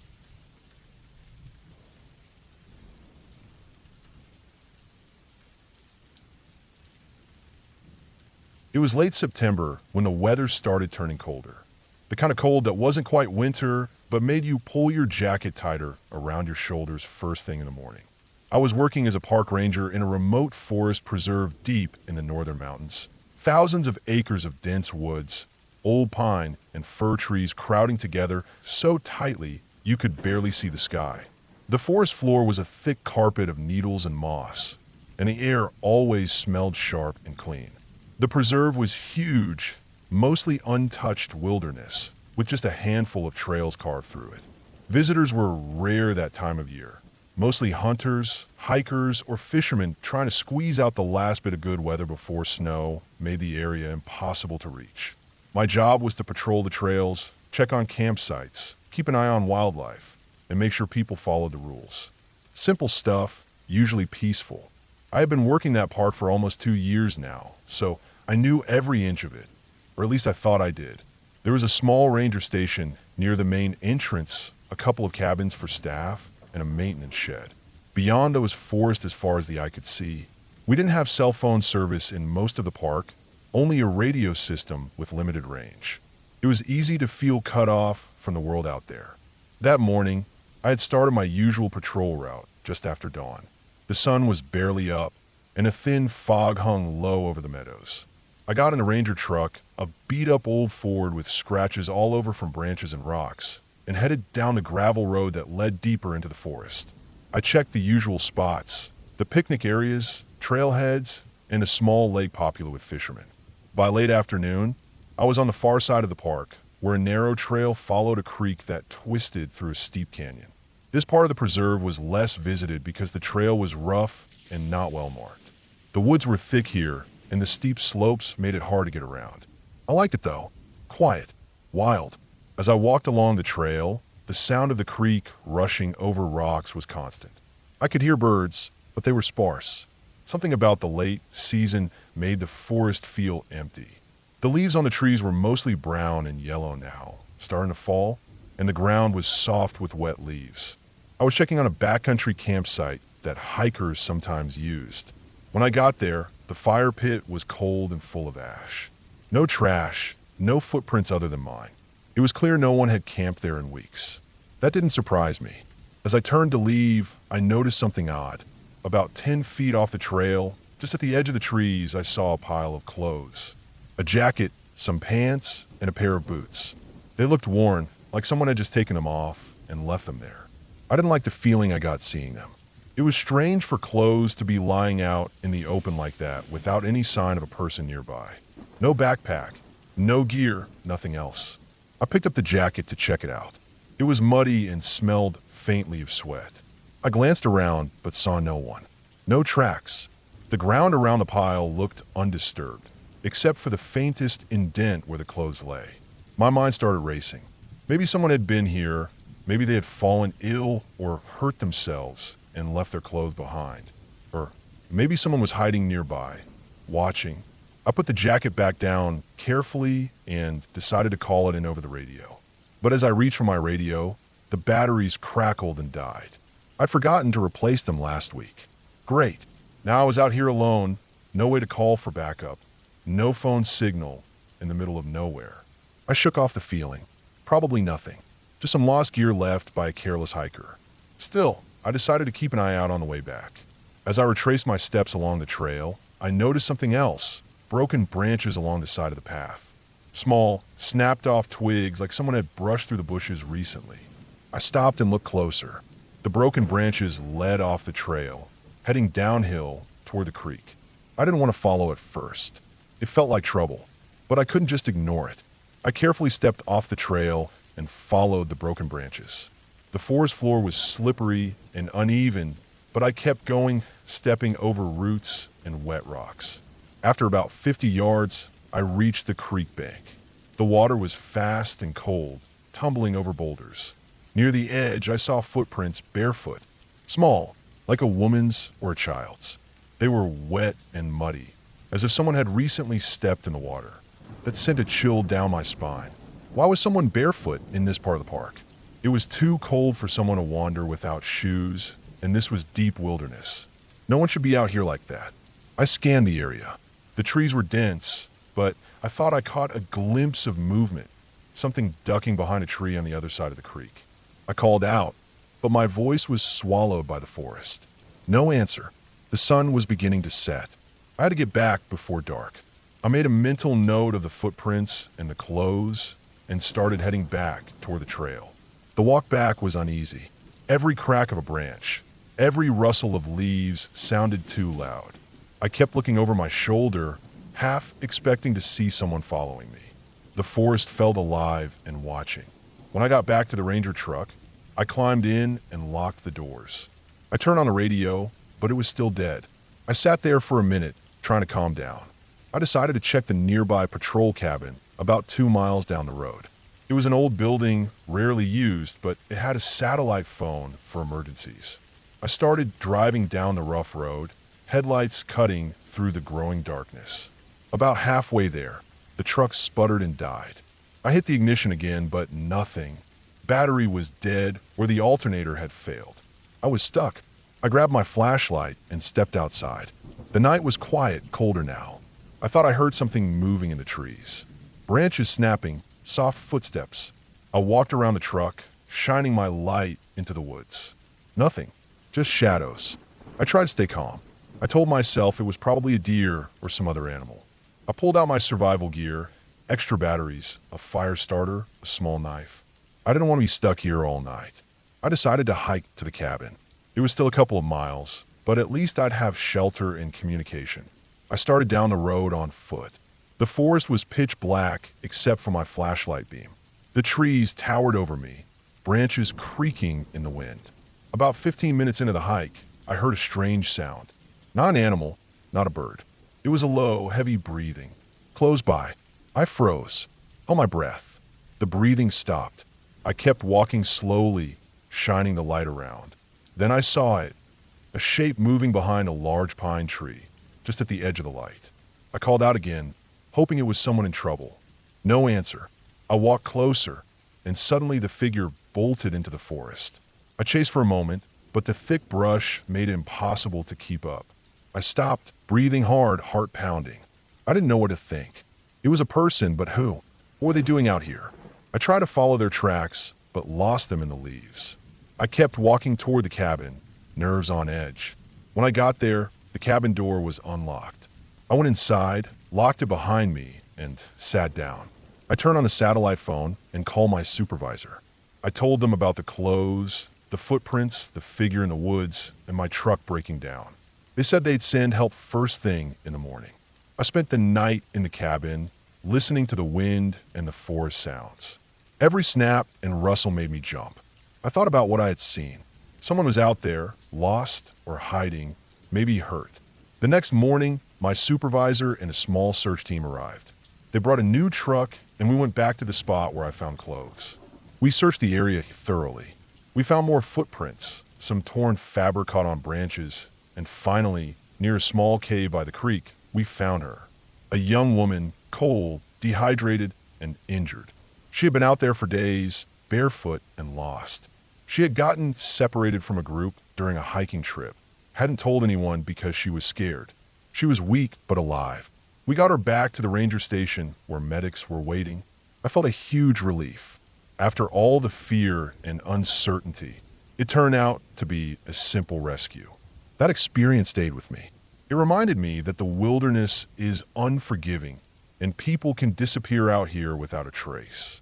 It also reminded me how important my job was. After that, I made sure my radio was always fully charged, my truck was ready, and I never ignored the little signs. Because in the forest, sometimes the smallest clue can mean the difference between life and death.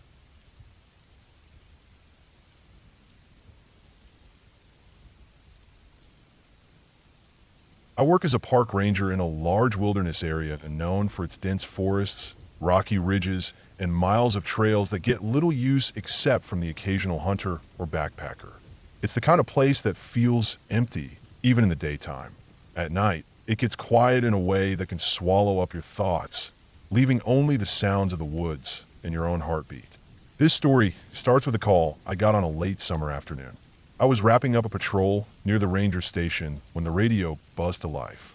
A hiker was overdue. He was supposed to come out the day before, but hadn't shown up. His last known location was a trail that winds deep into the backcountry, a tough route even for experienced hikers. I grabbed my gear, map, compass, GPS, radio, first aid kit, a flashlight, and a supply of water and food, and headed out alone. The ranger station is close to the edge of the wilderness, but this trail goes miles into thick forest with little cell signal and only one way in or out. The sky was still bright, but I knew I didn't have much time. The trail was narrow and overgrown in parts. I could hear birds and the buzz of insects, but something felt off. The deeper I went, the heavier the air seemed, thick with the smell of wet earth and pine needles. The trees crowded close, blocking sunlight and casting long shadows that shifted with the late afternoon sun. I stopped several times to check the GPS and compare it with the map. The hiker's planned route wasn't well marked, but his tracks should have been visible. I looked for any signs, broken branches, discarded gear, footprints, but found nothing. The ground was soft from recent rain, yet no clear trail signs. As I moved deeper, the terrain grew tougher. The trail twisted steeply up a ridge, covered in loose rocks and fallen branches. I had to watch every step. About 2 hours into the search, I found something that caught my attention. A small piece of torn fabric caught on a low branch, dark green in color. It looked like it might have come from a jacket or backpack. I took pictures and bagged the fabric for evidence. I felt a flicker of hope, but also unease. How far could the hiker have gone? Was he hurt or worse? The sun was dipping behind the trees now, and the forest started to darken. I turned on my flashlight and kept moving, staying alert for any sounds that didn't belong. An animal's cry, a sudden snap of a branch. The woods around me seemed to close in, the trees standing like silent sentinels. After another hour, I reached a small clearing beside a creek. The water was clear and cold, trickling over smooth stones. I stopped to refill my water bottle and eat a quick snack. My radio crackled faintly with a message from base, but the signal was weak. Then I heard it, a distant shout, broken and uneven, carried faintly by the wind. My heart jumped. I called back into the radio, shouting for the lost hiker, but there was no answer. I strained to listen again, but the woods were quiet except for the creek. I decided to follow the sound, moving carefully downhill towards the creek. The ground was slippery and the underbrush thick, but I pushed on. The shouting came again, this time a bit closer, but still unclear. It was a voice, definitely human, tired and panicked. As I moved through the underbrush, I noticed broken branches and patches of disturbed dirt. Signs of someone struggling. The trail was gone here. The person had gone off the marked path. Then I saw something that stopped me cold. An old, rusted canteen lying on the ground, dented and half buried in mud. It was the kind of gear a hiker would carry. Nearby were some footprints in the soft earth. Large, uneven, as if the person had fallen or been dragged. I followed the footprints carefully. They led toward a steep ravine hidden behind thick bushes. My heart pounded. I radioed in my position and the signs I'd found. I called out again for the hiker. No reply. I climbed down the slope, my flashlight beam cutting through the darkness. The ground was loose and crumbly. At the bottom of the ravine, I found more evidence, scratches on the rocks, torn fabric caught in the branches, and a small bloodstain on a rock. I realized the hiker must have fallen or been injured here. I shouted again, trying to keep calm. I listened for any response, but there was nothing but the rush of water from small waterfall. I moved carefully along the creek bed, looking for a person who might be unconscious or trapped. Then, suddenly, I heard a low groan. My flashlight caught a shape curled against the rocks. It was him, a man bruised and bleeding, barely conscious. He was cold and shivering, but alive. I moved quickly, checking for serious injuries. He was disoriented, but able to respond to questions. I gave him water and wrapped him in my emergency blanket. I radioed for backup and emergency medical help, giving my exact location. It was going to take time for help to arrive, so I stayed with him, keeping him warm and talking softly to keep him awake. The night closed around us, deep and black except for the small circle of light from my flashlight. When the rescue team finally arrived, hours later, I helped carry him out of the ravine. He was exhausted but stable, and I felt a deep relief. The man had made a mistake. He tried to take a shortcut and lost the trail, then slipped down the steep slope. Alone and without proper equipment, he'd survived a harsh night in the wilderness by sheer will. Back at the ranger station, after the medics took over, I sat down and let myself breathe. This was the kind of rescue every ranger fears. One person lost in the wild, where one wrong step could mean death. I realized that the forest was beautiful, but also unforgiving. It doesn't care about your plans or your strength. It simply is, and you have to respect it. That night, as I wrote the report and cleaned my gear, I thought about the man's luck, the quiet courage it took for him to survive, and the hard truth of working in these woods. Every call like this reminded me why I do this job: to protect people, to be ready, and to never take the wilderness for granted.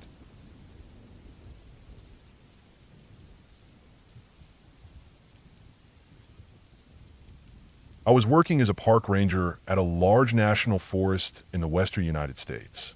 This place was huge. Thousands of acres of wilderness, thick forests, rocky ridges, and deep valleys. Most of the time, the job was quiet and routine. I spent my days patrolling trails, checking campsites, and helping visitors. The wildlife was plentiful: deer, elk, black bears, mountain lions, coyotes, but mostly they kept to themselves. I'd seen plenty of signs of animals, but rarely had close encounters. One summer, I was assigned to monitor a remote section of the forest called Section 12. It was far from the main roads and campgrounds, barely touched by humans. Only a handful of people came through each week, mostly hunters or experienced backpackers. The area had a few narrow dirt roads for Forest Service vehicles, but they were rough and not maintained often. The trails were overgrown in places, and cell phone signal was nearly non-existent.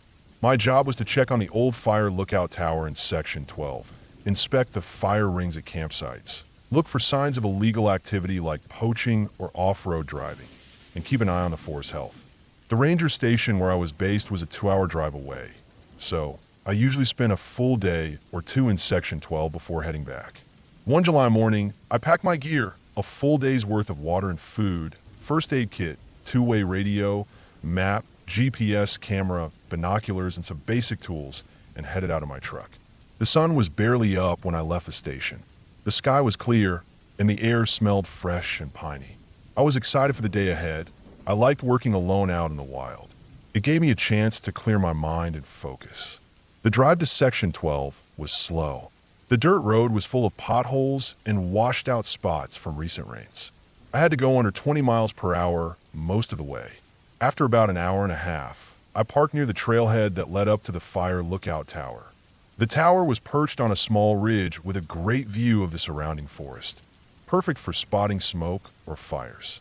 I locked the truck, slung my day pack on my back, and started hiking up the trail. The path was steep and rocky, winding through dense stands of fir and spruce.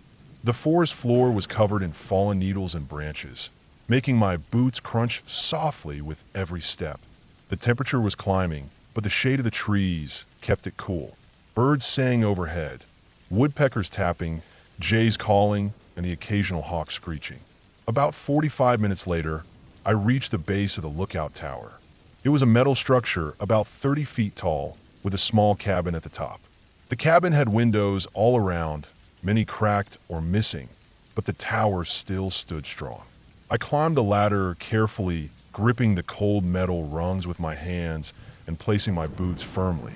When I reached the top, I looked out over the vast green canopy stretching for miles. It was beautiful. I spent some time inspecting the tower, checking for rust, loose bolts, and damage. I made notes in my notebook. Then, I scanned the horizon for any signs of smoke or unusual activity. The forest looked normal. No fires, no clouds, just a soft haze of summer heat. After a quick lunch, I started my patrol down the other side of the ridge, following a rough trail toward some old campsites marked on the map. The trail was less traveled here, and branches scratched my arms as I pushed through. I stopped often to check for animal tracks and signs of humans. I found some recent footprints near a creek, probably a hunter's, but no trash or fire scars, so it seemed clean. I reached the campsites in the late afternoon. The fire rings were cold and empty, no fresh ashes or wood. The tents and gear were long gone, but I picked up some scattered tin cans and a plastic bottle. I packed out the trash and snapped photos for my report. Then I headed back toward the truck, planning to take a different route along a small ridge line to cover more ground. As I moved through the forest, I noticed the light changing. The sun was dipping lower, casting long shadows. The temperature began to drop slightly. The forest became quieter too. Fewer birds, less rustling. I felt a slight chill, even though the day had been warm. I was about halfway back to the truck when I realized something was off. The forest felt too quiet. Usually, even at this hour, there would be the occasional sound. A squirrel rustling needles, a woodpecker pecking, wind in the leaves. But here, it was dead silent. Not one bird, not a single insect buzz. The only sound were my breathing and footsteps. I stopped and looked around. The trees were still, not moving in the slightest breeze. I tried to shake the feeling, told myself maybe it was just a quiet moment, but something deep inside me said it wasn't normal. Then I heard it, the faintest crack of a branch snapping off to my right. I froze. My eyes scanned the underbrush. I thought maybe it was a deer or a bear moving away. The forest remained still, no other sounds followed. I kept walking slowly, trying to stay calm. I stayed on the trail, watching carefully for any movement. But the silence pressed in around me, making my skin crawl. I checked my two-way radio. It had no signal. No surprise, given how remote this place was. Suddenly, I caught sight of a broken tree branch lying on the trail ahead, snapped sharply near the base. It wasn't old damage. It looked recent, fresh. I paused and crouched down to look closer. The break was clean and jagged, as if someone or something had pushed through the bushes hard. My heart started pounding. I was deep in the wilderness, miles from the nearest road. If someone was out here, they shouldn't be. There were rules about staying on trails and not disturbing wildlife, and no one was supposed to be sneaking around. I stood up quickly and looked behind me. The trail was empty. No footprints except mine. I debated turning back, but decided to keep going. I wanted to get back to my truck before dark. I hurried along the trail, trying to keep calm and steady. After a few minutes, I stopped again. This time, I heard something else. Soft, slow footsteps, crunching leaves off the trail, moving parallel to me on my left. I whipped my head around, but saw nothing except trees and shadows. The footsteps continued for a short distance, then stopped. I waited. No sounds followed. My mind raced. Could it be a hunter or another ranger? No one was supposed to be in Section 12 that day. Could it be an animal?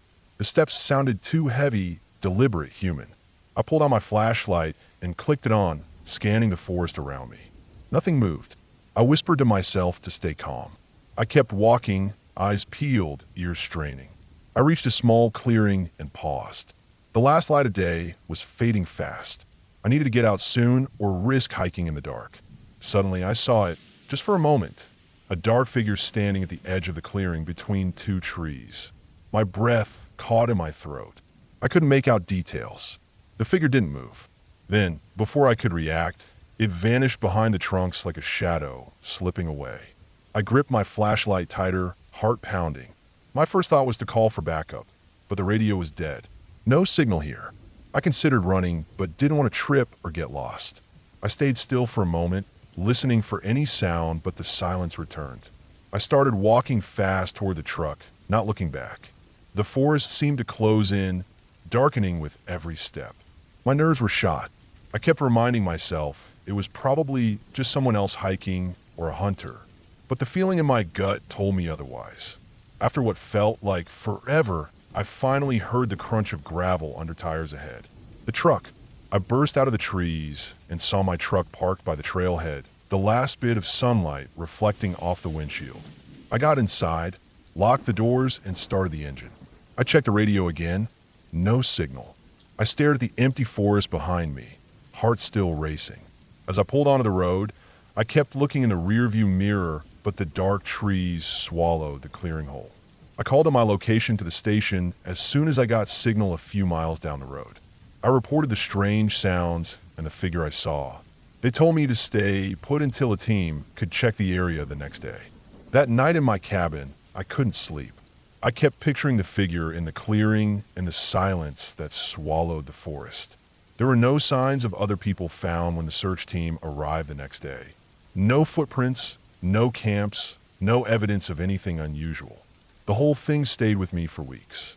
I patrolled Section 12 again later that summer, but the silence was never the same. The forest felt heavier, quieter, as if it held its breath. I never saw the figure again, and I never found out who or what it was. Sometimes, I think it was just a person lost or hiding, someone who didn't want to be found. Maybe a poacher or someone running from the law. Other times, I think it might have been an animal, large and cautious, stepping carefully just out of sight. But what scared me most was that no matter how much I searched, no matter how many times I returned, Section 12 kept its secrets. The silence returned, thick and deep, and I knew, deep down, that the forest was not always a safe place. Not just because of wildlife or weather,